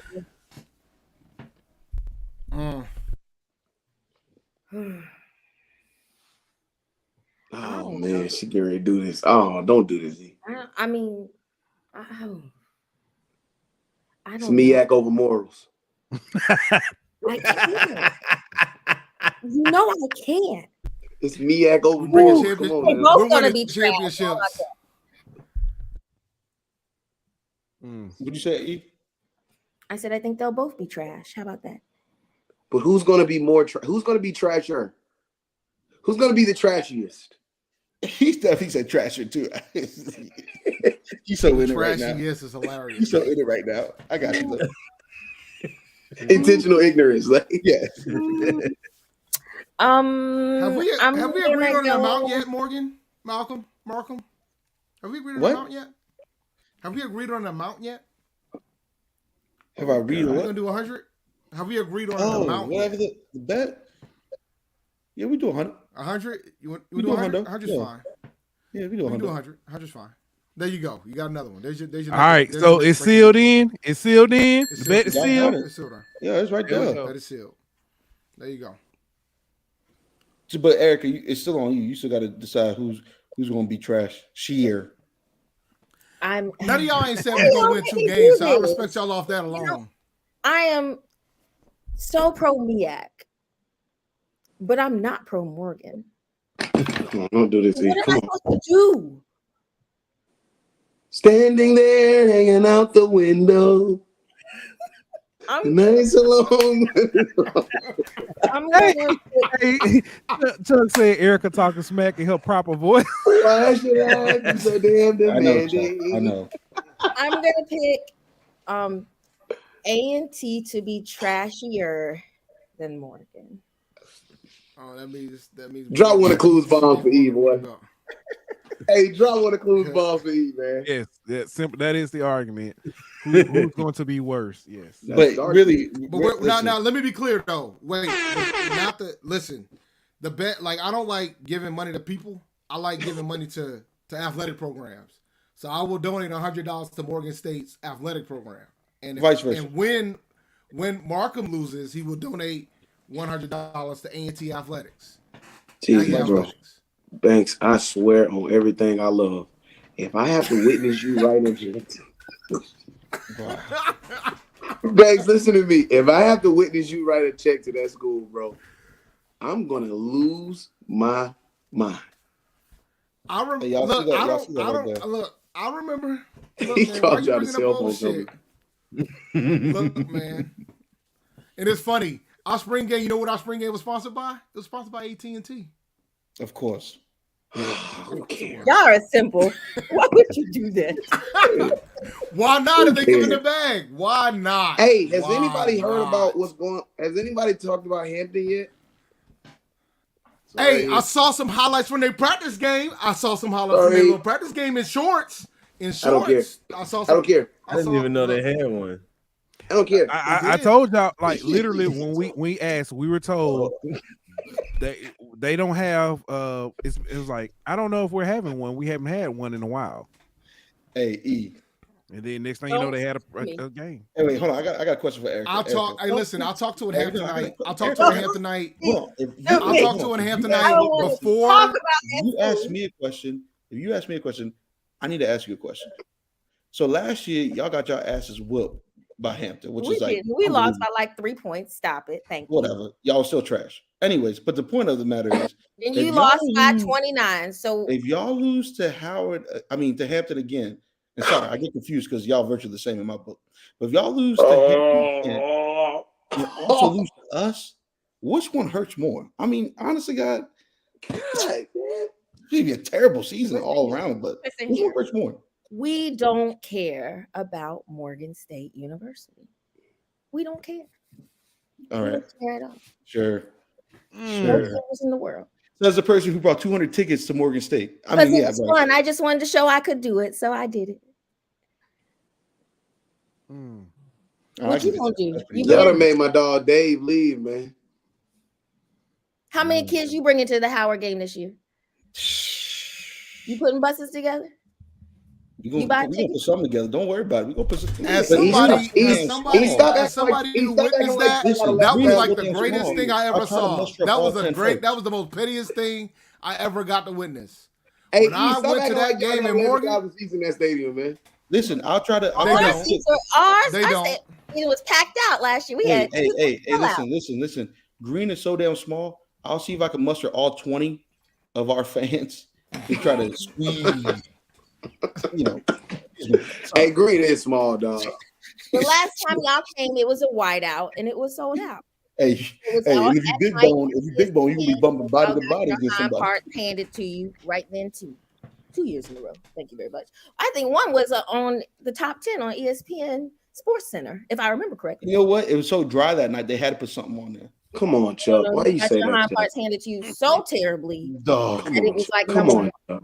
Hey, Erica, did you see that last one? Come on, Chuck. That ain't right, Chuck. I mean, it is. I don't disagree. Man, but it's true though, Josh. Yeah, it is true. Private on private crime, man. It is true. During the battle of the teacups. Yes. During Easter, I met a Hamptonite. Whose tuition is high? Pre-Harvey. Whose tuition is Harvey. They're Howardites. They're Hamptonians. Hamptonians. They don't call themselves Hamptonites. Who's jacking and Jillian Harder? How about that? Let's just say this Hamptonite. Who buys more Lululemon? Let me get it clear. See this Lululemon Howard sweatshirt right now? It's the Hamptonian had nothing nice to say about Dr. He's Harder. just proving his point. We don't need Lululemon. We don't need that. I got that at yeah, we got Lululemon. You saw we got Lululemon right down the street. Don't act like that. Why the hell would I want? Nah, bro, you ain't have to throw that at me like that. Wasn't even right. We got an Aggie that got her own company that got this dope gear, man. Why you acting like I didn't? Like we just didn't do dinner in Durham, bro? Like, come on, bro. I did see the Lulu. See? Like, come on now. Like, that's crazy, bro. That's crazy. But I don't think it had no NCCU stuff in it. We got NCCU stuff in there, and we got brand ambassadors that we do work with Lululemon. Don't act like that. Oh, then give me something then. Nah, forget that. You already talked down on us. See? My apologies. Oh, Double G said when we bring up Howard or Boring Hampton, just cue the Hamilton musical. Yo, why y'all throwing on Hamilton musical, man? Hampton Hey, musical Double G, was why you dope, been man. shooting shots all night, Double G? Hey, that's how we always been, baby. Hey. Why did you call all your teammates onto this I didn't call podcast? him. I did not call him. I did not. I'm convinced Double G is Banks's burner. That's his burner account. Listen, my hands. Yo, that's hilarious. Kevin Durant. He got the phone right here. Banks over there like We're gonna find out 3 months later. That was Banks. That was Banks. I told y'all, look, the phone right there. I told y'all it was right The there. phone and it's unlocked too. Don't do that. That's now. Double G, what position did you play at Morgan? Put it in the chat. Yeah, right, let me ask this. Yo, keep your hands up, Marcolm. Keep your hands up. Keep your hands up, Marcolm. Keep them shits up. Keep them joints up. Keep them hands where we can see him, man. You can see one. Keep them hands where my eyes can see. We on that bus. Hey, not one hand, because you could easily have the other hand over there doing like this. Oh yeah, you can tell. Look, I can text with one hand all the time, man. I got it, man. I've been doing PvP long enough to know how this goes. he said linebacker. He talked too much to be one-handed. Yeah. Josh, let me ask you. We asked Banks, Josh and Eric. I'm gonna ask y'all this. Same question about the spring game. Did it change your expectations or you know what I'm saying, kind of solidify some things? Go ahead. I don't think it changed any expectations for me. I think we're gonna be in there. I think we're gonna be very competitive. And honestly, I mean, we only lost one game in the MEAC last year. I think we might do that again, honestly. But I don't know who the one game will lose. I don't think we'll run the table. I don't foresee us running the table, but I don't know who will. Do you think it's going to be required to win the conference? I don't think it's going to be required. I mean, nobody went undefeated in the conference last year. No, I do. I think it's going to be required. You're going to have to run the table. We've seen that, man. You think last year was not that it was an anomaly, but you got to think the year prior, South Carolina State went undefeated. Didn't lose a game. They had to do it.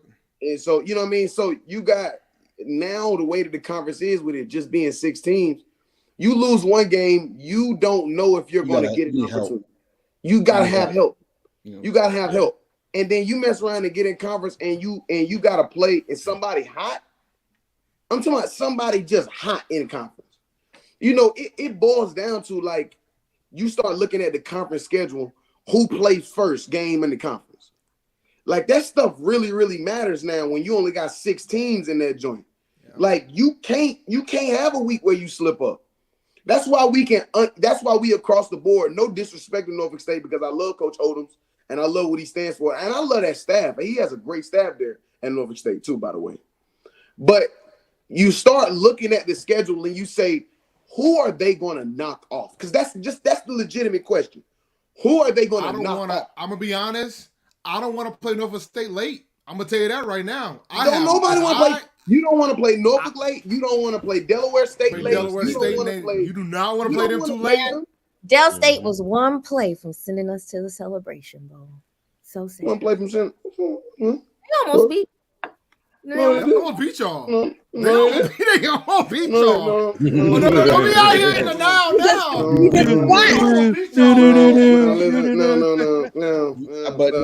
But listen, it was their homecoming. Don't be out here with the revisionists. It was their Y'all gonna beat homecoming. y'all, man. They played with pride. They played with a lot of fervor and power.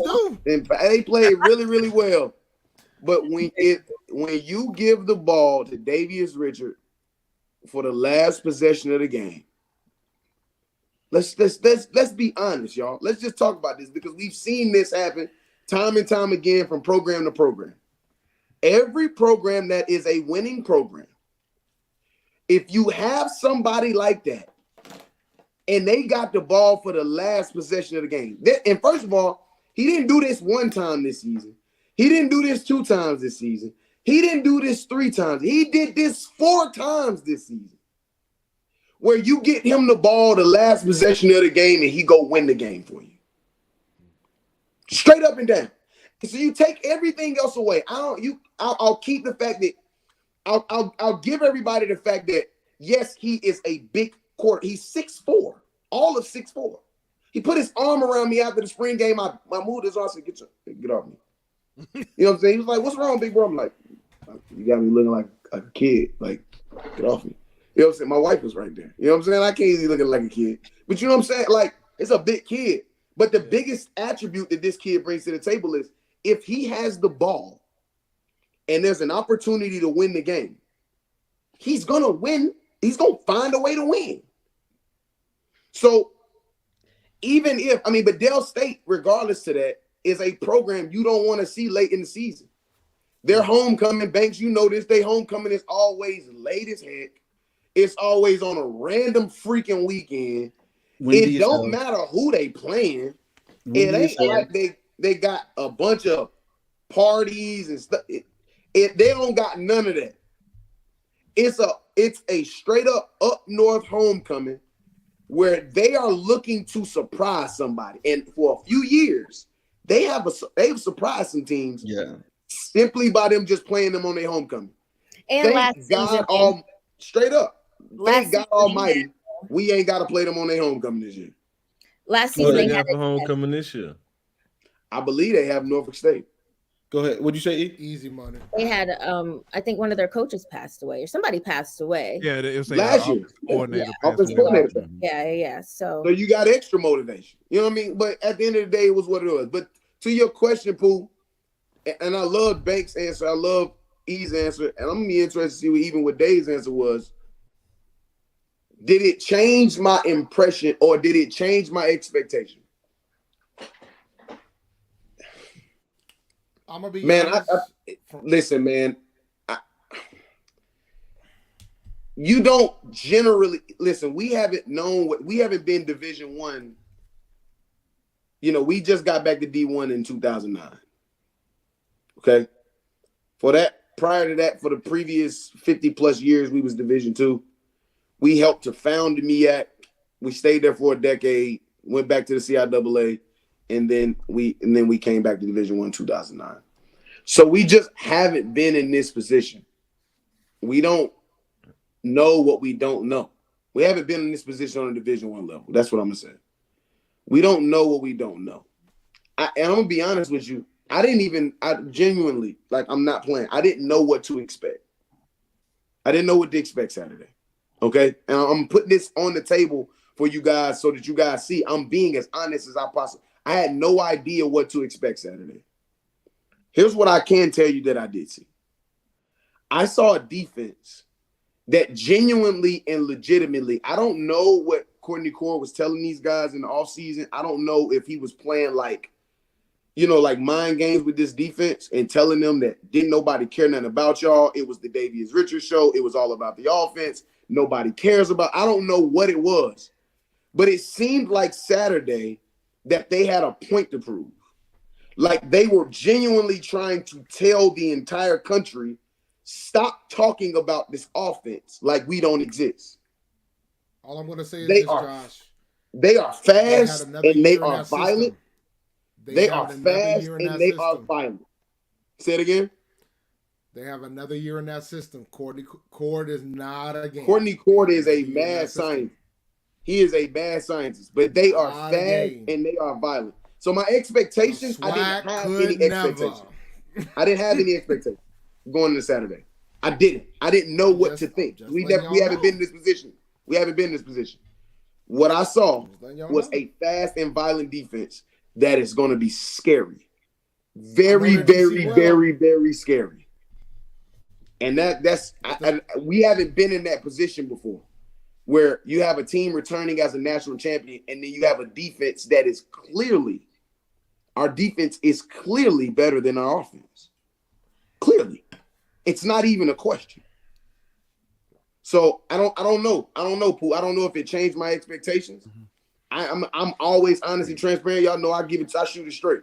We can joke and laugh all day, but when it comes to this game of football, I know what I see when I watch football. I've been around this game my entire life. I've been around this institution my entire life. My parents went to this school. My grandparents went to this school. I went to this school. My sister went to this school. My wife went to this school. I played at this school. I bled and sweat at this school. Straight up and down. I got my head beat in by Bethune-Cookman the same way Banks did. I was a bit paused, but that was close. That was borderline. That was close. I thought about it. Right. I was just saying. That was kind of plausible. Yeah, that's plausible. Yeah, I got you though. I know what you're saying. But we did, but you know what I'm saying. Yeah, no, I'm with you. Yeah, but pause. But so I don't know, man. I don't know. I think that if this defense is as good as I say it is, as good as it seems with Davius Richard at quarterback, I don't think we lose a game. And that includes UCLA. You're nuts. That includes UCLA. Hey, Pooh. I just don't believe in these big bad Power Fives. I just don't believe in that stuff, man. I'm sorry, man. I don't believe in the boogeyman. When I was a kid, I never looked up under the bed to see if it was monsters under there. I slept with my closet open. I didn't play on the playground because I just don't play them type of games. I just was never that kid, man. I just didn't. I got a question. I slept at nighttime with the windows open and the blinds open. My bedroom had the attic door. You know what I'm saying? I just don't believe in this boogeyman, man. I don't believe in this big bad Power 5 boogeyman, man. I don't. Texas A&M spent $72.5 million. Are you putting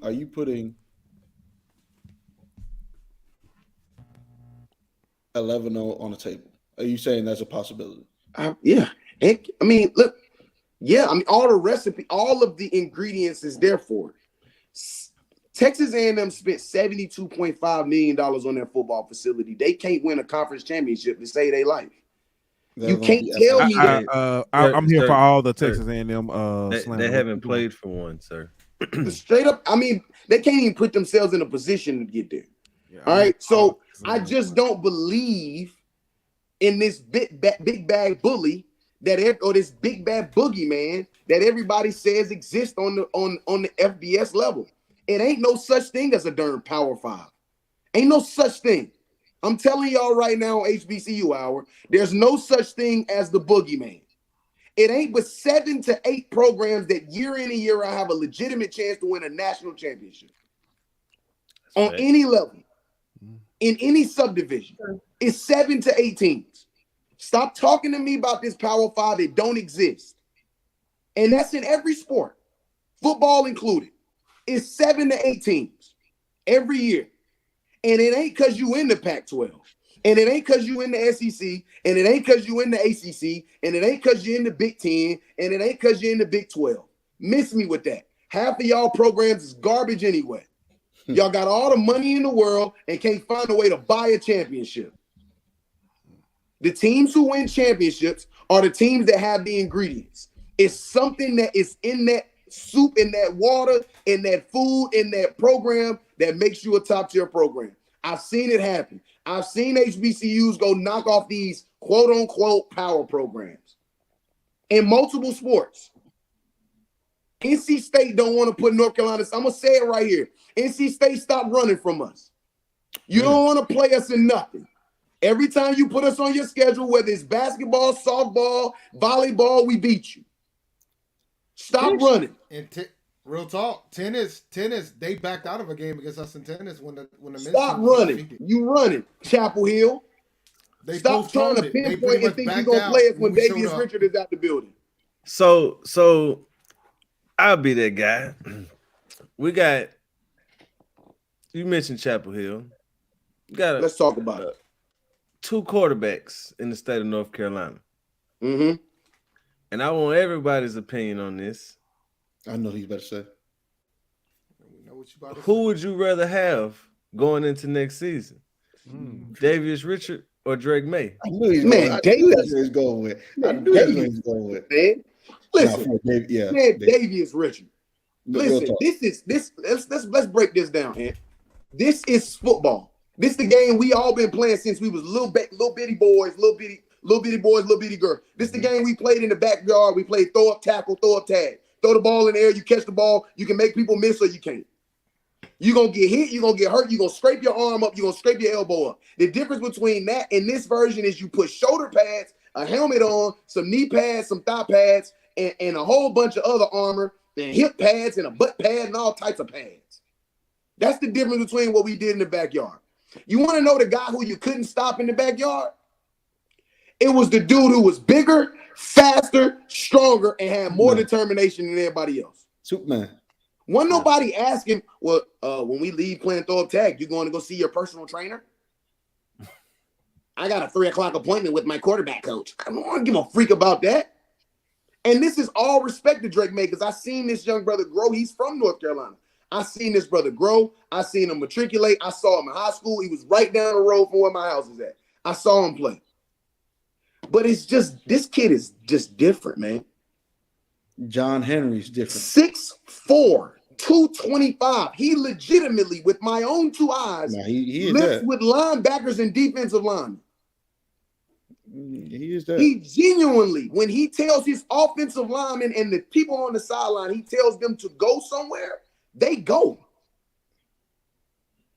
Because you can't coach what this kid has.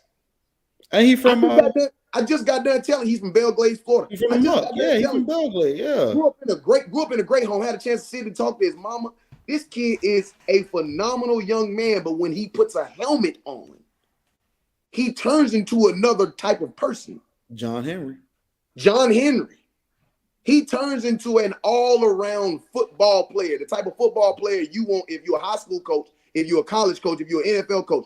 You want this type of guy. You don't want the guy that if his arm get tweaked a little bit, he completely out of his game. And I love Drake May's game. I think in that system is great. But what has it netted? I was at the ACC championship game. I saw what a subpar Clemson defense did to Drake May. Ladies and gentlemen, I'm telling you, I know football. I ain't got time for all this Power 5, mid-major. I ain't got time for none of that. I know football. I saw with my own 2 eyes what Clemson's subpar defense did to the high-powered Carolina offense. And I also saw with my own 2 eyes, I was in the ATL, I was in the box, I was sitting out, could see everything. I saw with Davius Richard against an extremely talented Jackson State defense. We've never seen an HBCU defense be as highly ranked and touted as we saw that Jackson State defense last year, with 4- and 5-star kids all across the board, with guys who are going to get drafted this year, with, Aubrey Miller right there in the middle, the most coveted middle Mike linebacker probably in all of in college football. This guy found a way to just dominate series over series over series because you can't coach what he got. You can call plays to compliment it. You can tell him we want to do this, but he just finds a way. So you look at it and you ask yourself, well, what has Drake made that style netted? What is Sam Howell style netted? What has these type of guys netted? Don't get me wrong, incredible players. I would never take anything from him. But give me Davius Richard all day long and twice on Sunday. So is he the best college quarterback to come through North Carolina ever? I mean, or since who? Because, I mean, you got the Ryan Finleys, you got the Russell Wilsons, you got the Sam Howells, like. We don't have, I'm going to be fair, because you got Sam Hartman, too, that went to Wake Forest. Yeah, Sam from Wake Forest, yeah. You got Jamie Newman at Wake Forest was there before him. You had some good. You got David Garrard. Drake May's going to go 1 overall. Yeah, Drake May's going to go 1 overall because the system is equipped for him to go 1 overall. There's no question. He's going to go 1 overall. Excellent skills. I think you got I think Panthers the fans real out here question talking is about this. tanking again before we trade up to the #1 pick. I think the He's real got question Like, I had to is go this. strangle If some you Panther take- fans. If you take Davius Richard, and I don't like to do this because I like to keep HBCU based, but it is what it is. If you take Davius Richard and you put him on Chapel Hill's roster, that's QB, They win the ACC. and you put Drake May in Durham, I don't think Drake May has enough to get over the hump to win. That's the Ant's logic. That's the logic that Ant be using too. I'm I've just heard being Ant real. use that logic. Yep. Yeah. I'm just being. This is football. Listen, I this don't is like. football I talk. don't like. I don't like. Big up in another school's player, nor exposing my school. But all you have to do is put on that Morgan State tape, and that was something like I was even like, damn, just damn. Like, That's why the UCLA game is going to be important. Okay. It's going to be very Goes important. on in that UCLA game. It's going to be very Dave, from important. your NFL. Hold up, and because I want to put this good. up. This is MEAC. Oh, not that one. MEAC. He said, "Hell, Musil from FAMU lit up UNC defense last year. I can see Fact. D. Yeah, that's Richards true. doing the Yeah. same Definitely thing." true. Toe they tail up. you ain't lying. Yeah. Toe they Dave, with two people. He did it with him and he did it with Xavier Smith. Mhm. And he did it. I forgot what the other kid's name is. 83, right? Huh? Talking about 83. Yes. Yeah, I can't remember his name either. To a Chapel Hill tail up. Dave, what I know we said you to have a good UCLA game, but like, where do you think Davius Richard right now is a on draft boards, or do you think he has to do it again this season to get on draft boards?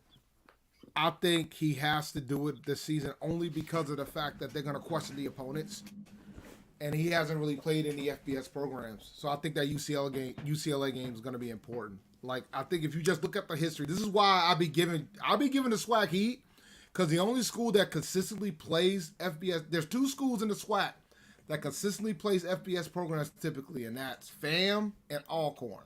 Mm-hmm. Those are the two that consistently plays these FBS programs that be hitting these smoke, that wants to smoke, particularly Alcorn. It's important to keep those type of teams on the schedule. Like South Carolina State, they always is out here about that gauntlet life all the time. And Central, Davius Richards hasn't really had that opportunity. So this is his opportunity against UCLA. Those scouts are going to look at that tape. The NFL It's teams are perfect going to time. look at that tape against UCLA. How much did the Celebration Bowl help him going against that great defense? A lot. He jumped up on a lot of teams' boards he jumped up on a lot of teams. Listen, that celebration. I'm sure teams didn't even know who he was until that It's game. a lot of there it is. A lot of guys didn't even know who he was. The SWAT didn't even know who he was. Facts. It was an echo chamber. I mean, honestly, the casual fan in the SWAC didn't know who he was. You right? But I think not even the casual fan in the history SWAC. of players.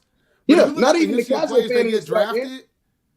If you look at the history of players that get drafted, because I just even remember the path of Tariq Cohen. Like, a lot of folks didn't really believe in Tariq Cohen when he got drafted. But with the things that did him over the edge was the first thing that they want to know was, can he play special teams? They put him on special teams to do punt returns. He ran it for a touchdown. And he showed out against FBS programs because we played an FBS team every year. Yeah, he showed out in the Celebration Bowl. That helped. But they want to see what he does against FBS programs too. So I think that tape that he's going to have against UCLA is going to be big. It's what you call the matriculation of a schedule, right? You matriculate your schedule. Year one, when you know you have a good program, that first year you're going to play against top tier opponents inside of the same arena. Year two, you look to play against something a little bit bigger. You might throw a group of 5 team on side of your schedule just to be able to see how you compete. By year 3, you're going to play a team that is a legitimate conference opponent from the FBS, and you want to see how you do. So if you want an example of this, and I hate using them as an example, but just go and look. A&T in year 1 played a full FCS schedule in year 1 of them being really, really good. In year 2, they go and knock, and correct me if I'm wrong, Dave, but they go and knock off Akron in year 2 or year 3 or something like that. Tulsa or somebody like that. One of them. Then they go and knock off perennial upset. They always was knocking off big time programs. They go and knock off East Carolina at East Carolina. Yeah. Bring me my money. Bring me my money. Yeah, And now you get 2 guys drafted in the same. After that win, you get 2 guys drafted in the same draft. You get another guy that jumps on draft boards for the next draft, and you legitimize the guy you already have in the league that's already on the NFL team. Yeah, that's how you do it. A&T had 3 straight years of having a draft pick during that time. That's how you do it. 3 straight years. Or you can take the South Carolina State route and just decide it's worth going to get your head beat in because it's going to lead, pause. For the first 4 games of your season. Yeah, it's going to lead you to a conference championship or it's going to lead to you getting guys drafted or both. Bro, it's just like I can imagine like the Buddy Pugh approach or the South Carolina State approach where it's like, hey, everybody, we just go ahead, we're going to play Clemson right there. Bro, that is not how Buddy Pugh talks, bro. Come on, bro. We gonna No, he doesn't. And Buddy Pugh is one of the nicest guys I've ever met, bro. I met him without question. I met him. Nah, he is. Shout out to my niece graduated. To your point though, Josh, though, like Chad Williams from Grambling got drafted because of what the Arizona game. The game where Grambling almost ended up beating Arizona. If Kincaid don't get hurt, they do beat Arizona. I'm taking that to the grave. But I believe it also guys like Martez Carter and other guys from that team, because of what they did on that stage, you know, got on draft boards, got a chance to make it to the league, you know. So to your point, I do understand that to a certain extent, but with the quarterback position, it's a little bit different. It is. Because Carson Wentz didn't play any big-time opponents. Trey Lance didn't play any big-time opponents. He did play Carson Wentz and Trey Lance. Whoa. Occasional. North Dakota State was beating FBS programs. Yeah, they did have their occasional Pac-12 opponent, and if I'm not mistaken, I think Carson Wentz and Trey Lance both beat an FBS opponent. Who Trey Lance beat? What FBS program Trey Lance? He only started one season. Trey Lance might not have, because Trey Lance only played one full season. Carson did, my fault. But Carson absolutely did, because historically, North Dakota State would always go up against FBS opponents, but it got to a point where they were consistently beating those guys, where FBS opponents were ducking them. They were literally ducking them. I know for a fact. No, because he only played 1 year. Yeah, I just saw it. Trey did. He only played 1 year. Yeah. But Trey Lance didn't beat anybody and went top 3. So I'm just trying to see if y'all weren't to play UCLA. But I think, you know, but the thing is you can't compare it, because North Dakota State is a perennial, at that point was a perennial powerhouse. They've won like 9 out of the last 12 national championships in FCS. I mean, yeah, but that doesn't mean Trey Lance is a draftable quarterback just because they're a dynasty. That's a fact. That is true. That doesn't make you a dynasty. That is a valid point. So to that Carson point, I understand what you're saying, but what I'm saying is, as far as a draft prospect, you can only play the teams on your schedule. That's a fact. If the teams on your schedule aren't who the draft prospects want them to be necessarily, I don't think that automatically means, oh, I'm not going to draft you. I mean, it might bump you down a lot, but it's all. But you know what it comes down to, too, right? If you're good enough, they'll still draft you, as we saw with Trey Lance. But you know what it comes down to, bro. It's about how you dominate. How you dominate that conference. More politics than that too, though. You know, but it's the dominance of the conference. It's about what you did in that conference and how they respect the conference that you're in. And we know that they respect the Missouri Valley. Some people think Missouri Valley is one of the strongest conferences in FCS. Yeah. When you compare it, compare it to the MEAC, when you compare it to the SWAC. We know that they look at HBCU conferences as inferior anyway, regardless of when you take everything into account. That's why those games against the FBS programs are more important, and that's why those games are more important to those kids. But you gotta win. You gotta win. You can't go out there and get blown out 45-3. Yeah, you can't go out there. And even if you do 52-7.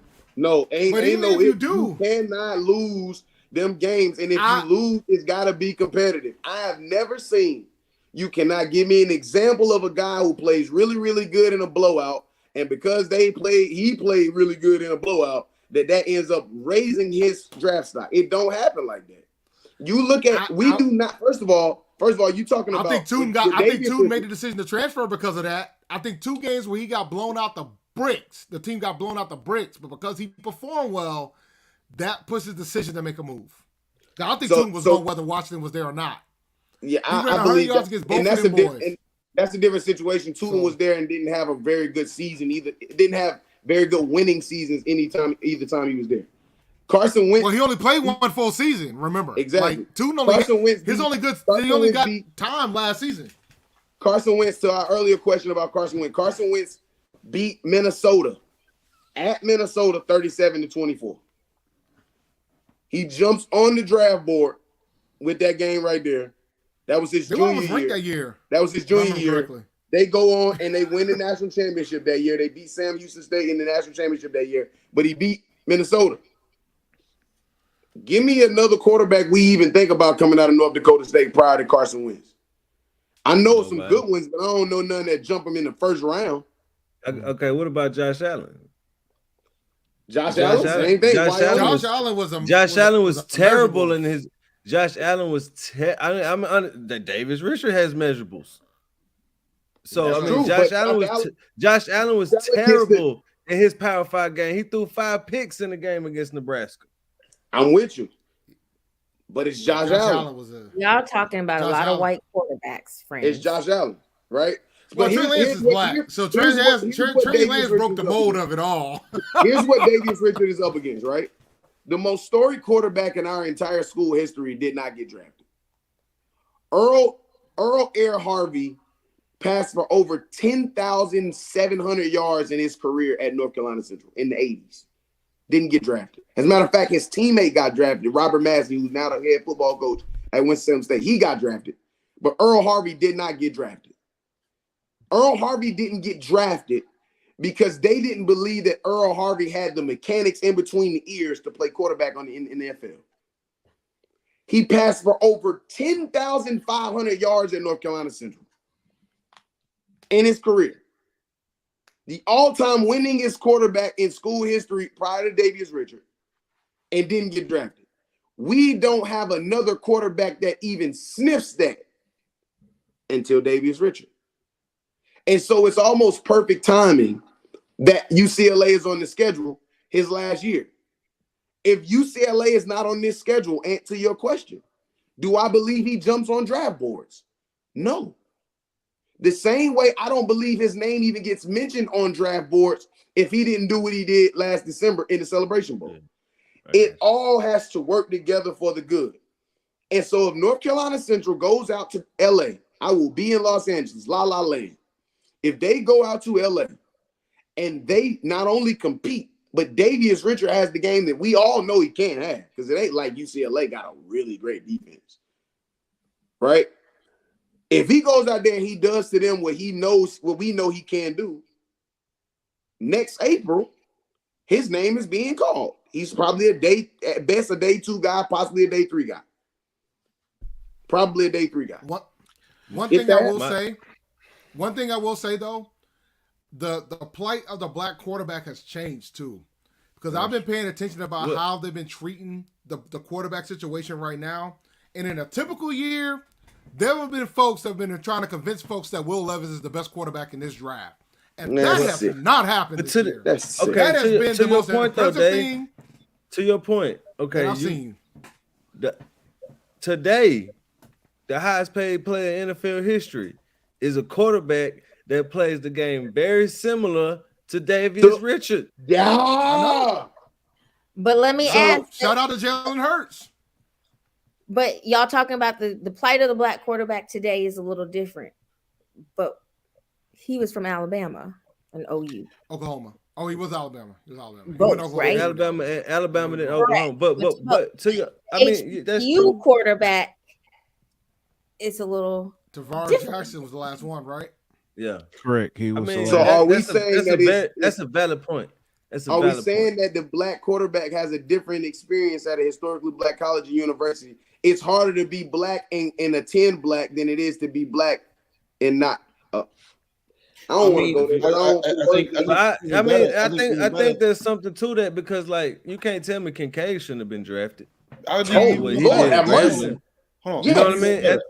I'm not familiar if he got drafted, but I'm definitely wondering how high he got drafted. Who was that? Willie Totten. I don't think Willie Satellite Totten did not get drafted. Satellite did not get drafted. So you talking about the guy who was throwing strikes. A decade before Eric McNair. Like, I get it. Eric McNair, like, but a decade before that, Willie Totten was doing the same thing to a degree. Not maybe with his feet, but definitely with his I don't want to talk about McNair because I get traumatized about the fact that we traded out of our opportunity to get McNair as a Panthers fan. I don't want to talk about that. But what I'm saying is you have to do twice as much to get just half as far. No, he had to go. Willie Totten actually had to go to the Canadian Football League, just like one of my favorite quarterbs, Warren Moon. So my guy played there for 6 years. So if you, I mean, and Irv, Mr. Irvin Jr., like you preaching, like, yeah, they're going to use that. And my thing is, I could if we're talking about level of competition, I'm gonna keep. I could pick all of them levels apart. I can pick the competitive level of all of them levels apart. There's players that got better looks. Quarterbacks have gotten better looks coming out of the NEC than the MEAC. You can't tell me the NEC in totality is just a by far better conference. Banks, I'll take it a step further. Banks, I'll take it a step further. I'm sorry, Aunt Pooh, y'all. I'm sorry, I gotta go here. The SEC has played some of the worst football the last 5 years that I've seen in my entire life. I'm saying it right now. I'm talking top to bottom in the conference. Vanderbilt sucks. Yeah. They should cancel football. Vanderbilt should cancel football. The brand of football they play, and don't tell me Derek Mason made them look a little bit better. They suck. The University of South Carolina sucks. Leave Columbia out of this. They suck. That's cool. That's cool in the mountains. I'm not done. The University of Florida, for that recruiting base that they have there in the state of Florida, they are in probably the most plentiful recruiting area in all of the United States, and they suck. I have seen some of the worst football in my life played in the SEC in the last 5 years than I have seen on any level, anywhere. And I'm talking about it starts at the offensive line. Sorry to burst your hot little bubble, SEC fans. I've seen some of the best football be played at the top, but I've seen some of the worst football be played at the bottom. Missouri shouldn't play college football. They suck. Texas A&M, Jimbo, you guys got all the 5 stars in the world. You won 3 to 4 games last year. You got all the collectives in the world. Yeah, but y'all ain't ready for that hot take. Jimbo, that ain't Jimbo. He ain't getting fired, bro. You see that buying out $85 million? But that ain't just Jimbo. Oh, they can afford it. They can afford it, but they're not going to. They're not getting rid of him. Let me tell you something. Them boosters can afford anything they want. When they want somebody gone, he gone. Yeah, they just chose not. But Dave, it ain't gonna fix the problem. Exactly. That's why they're not firing football. The brand of football sucks. It's legitimately 3 teams in the Southeastern Conference that play good football, year in and year out. Arkansas sucks. They got better a little bit. Sucks. They got better this year. They were terrible last year. Kentucky was good. Kentucky was good. Listen, and they had a legitimate Kentucky lost to Vanderbilt. Come on, man. Georgia is a drive away from losing to Missouri, man. Come on.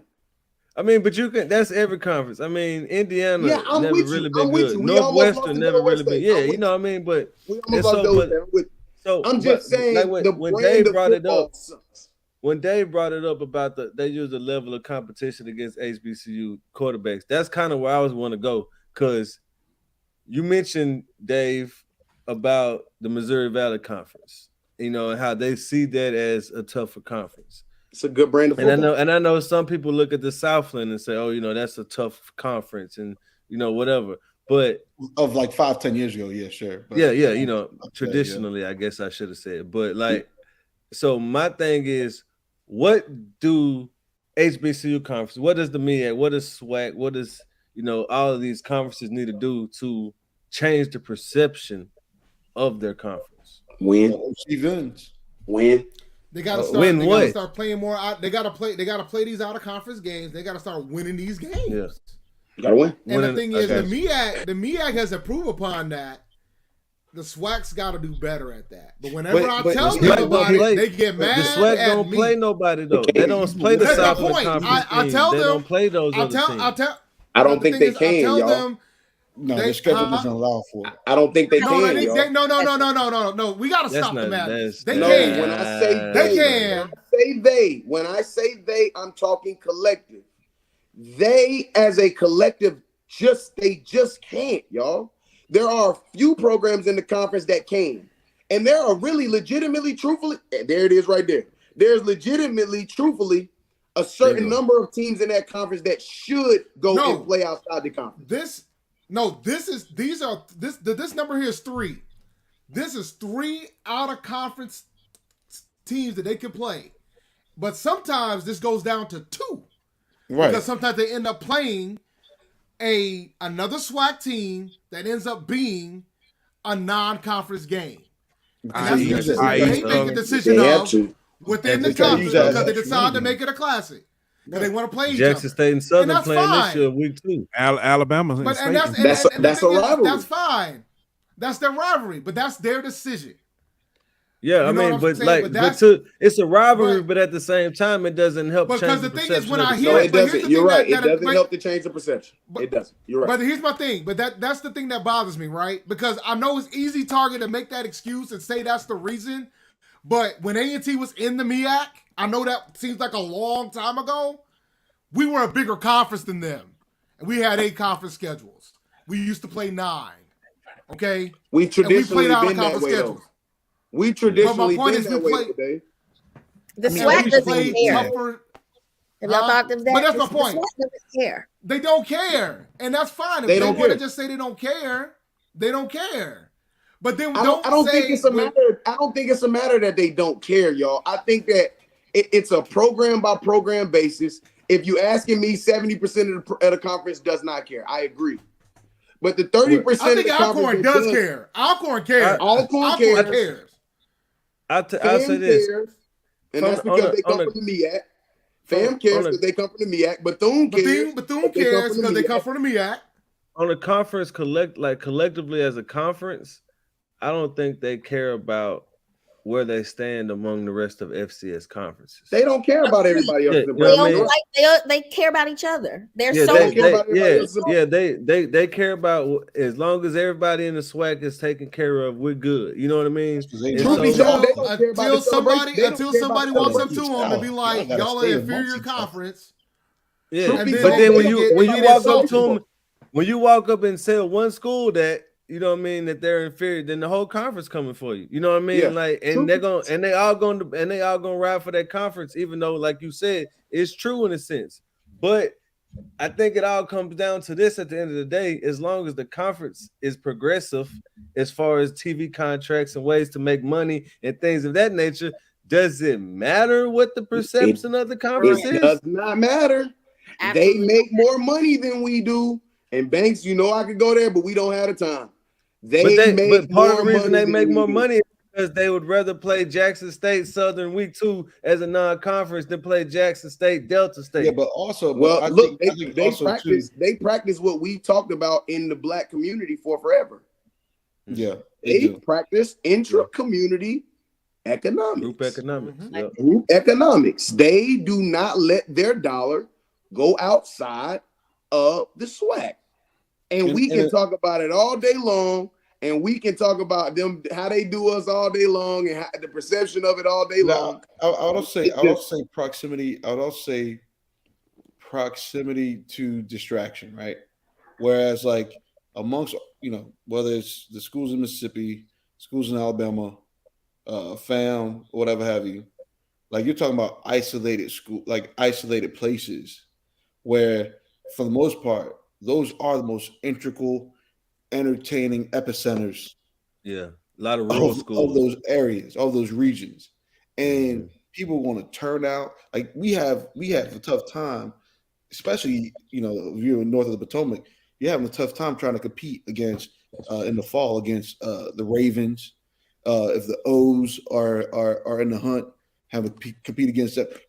Then let alone we still got a PWI right up the road and down the road of us, whether that's College Park or Towson, for fans, you know what I'm saying, within the city and within the region. So there's a lot more activities, a lot more teams to root for than if you're in Jackson. Shoot, all you got is Jackson State. That's fact. Football is on Saturdays in the South. Huh? Football's on Saturdays in the South. And then you add that emotion to it, that emotional level to it. Well, yeah, football's king.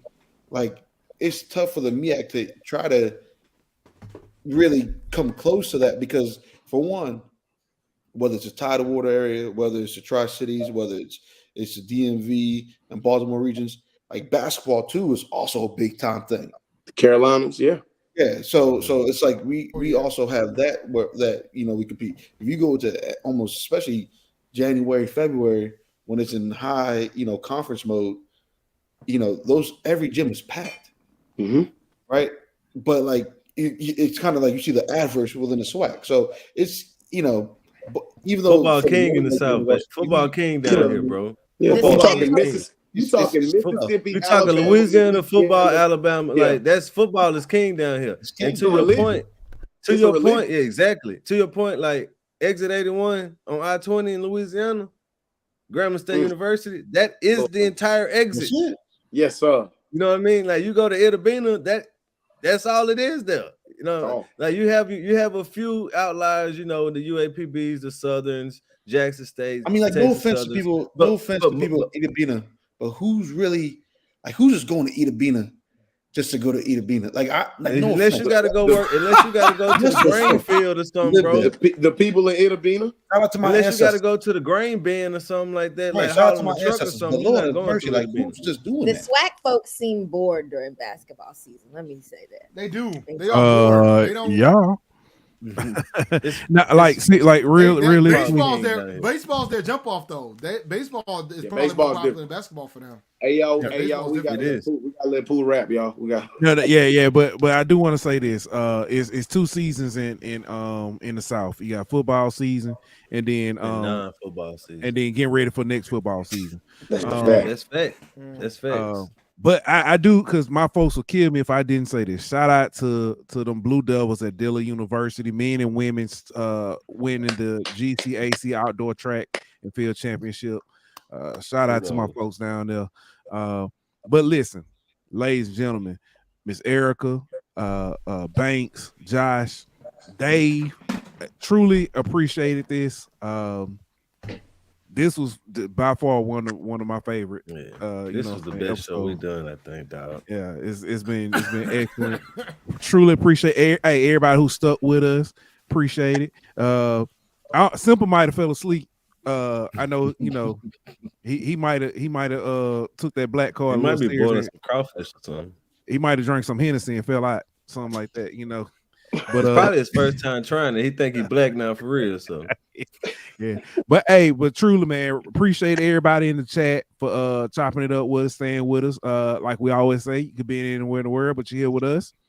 Hey, Pooh, you gotta put exit poll on who won, me or the lady who went to school in DC. Oh, they've been talking all night. It was some 10-8 rounds. It was some 10-9. Hey, I will say though, Josh, you my dog, but I think you got hit with the hardest hit of the night, dog. Yeah, that one hurt. That one hurt. I'm still feeling it right now. That one hurt, boy. Yeah, but, speechless, and y'all know I don't never be speechless. Y'all gotta exactly. That's how I knew. That's how I knew you was really affected by it, dog. That one hurt, dog. That one hurt, dog. Hey, before we get up out here, I do want to give everybody they chance, they love. Dave, man, let you, say your piece, let the people know where they can find you and everything else. So yeah, man, you can follow me on Champ D1012. I got Panther Nation Podcast, and we are about to have a very, very dope interview for that podcast. We're about to interview a special guy tomorrow. Stay tuned. So become a patron. Go to www.patreon.com/Panther Nation PC to get the exclusive interview when we get it done tomorrow. So check it out. All right. Miss Erica. And you can follow me at ERLee0217. We got some good content coming out about Howard football in the coming weeks. And of course, X's and O's pod and X's and O's network. It's great. All right. Mr. Banks. Yeah, you can follow me at Big Money Banks _ on Instagram, Big Money Banks 1. as my op is saying, talking about Howard, you could best believe I'm gonna be doing all my publicity stuff for Morgan State and getting more insight and info to the masses. All right. And y'all can watch us fight too. Last but not least, brother Josh. Man, first off, man, this was a phenomenal show, man. As I said, man, we've never actually had the whole HBCU Nightly crew here together. The only person we missing is BJ, but we've never had the crew together like this on any show. So first off, man, being able to have this, Pooh, Ant-Man, and everybody at Golden Boot, thank you guys for having us.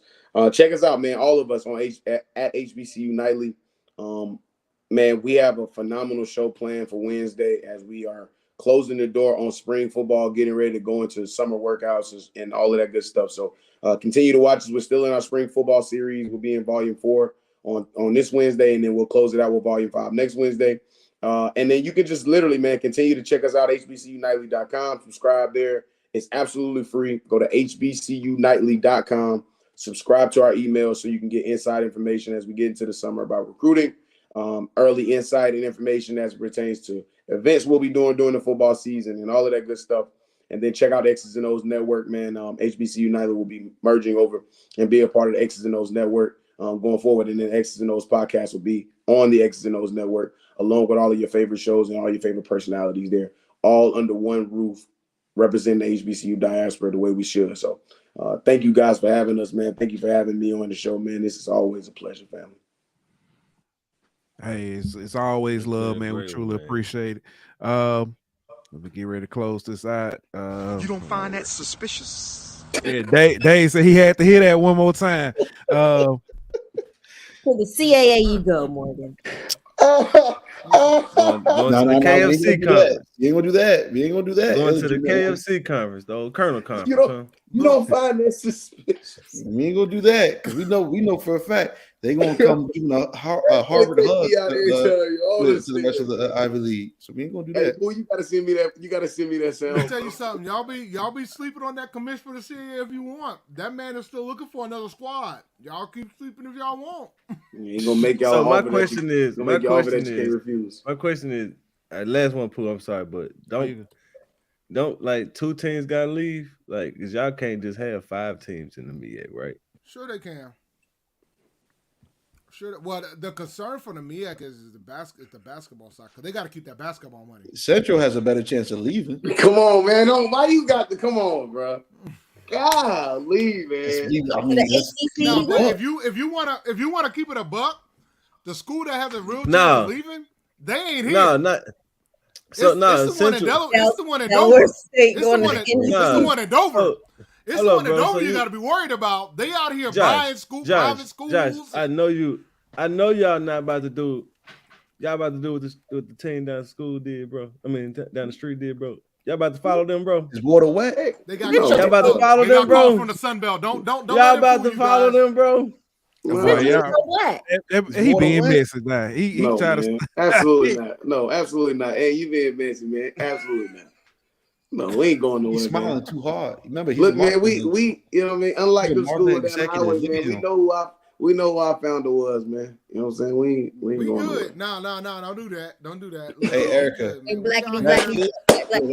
out here being blackety black, and we're gonna beat up on these cars. We're gonna beat up on these cars. We're gonna beat up on these. Hey man, my iPad about to. Hey man, my iPad about to die. Dave acting like they finna go over there and infiltrate the system or something, man. We're gonna do something. The spook who sat by the door. Yeah, we finna dismantle them from the inside. Yeah, hey. They about to get the brakes beat off of them. All right, let me go ahead and close this out because y'all go. Look, all I'm gonna say, be told, I've been seeing these rankings and we've been exceeding every expectation that we've showed up in so far. So I'm gonna leave it at that. Hey, I heard you was gonna be about 50 week 1 though. Shout out to the new SoCon team, North Carolina. I mean, sorry. Come on, dog. Don't even spread no rumor like that. All right, bro. I didn't do anything. I didn't say anything. All right. We gotta get up out of here. Probably called y'all already. Bye. All right. I want to thank Bet Online for presenting this show. We always say, we'll be back on Thursday with another episode of HBCU Hour. And like that, we out.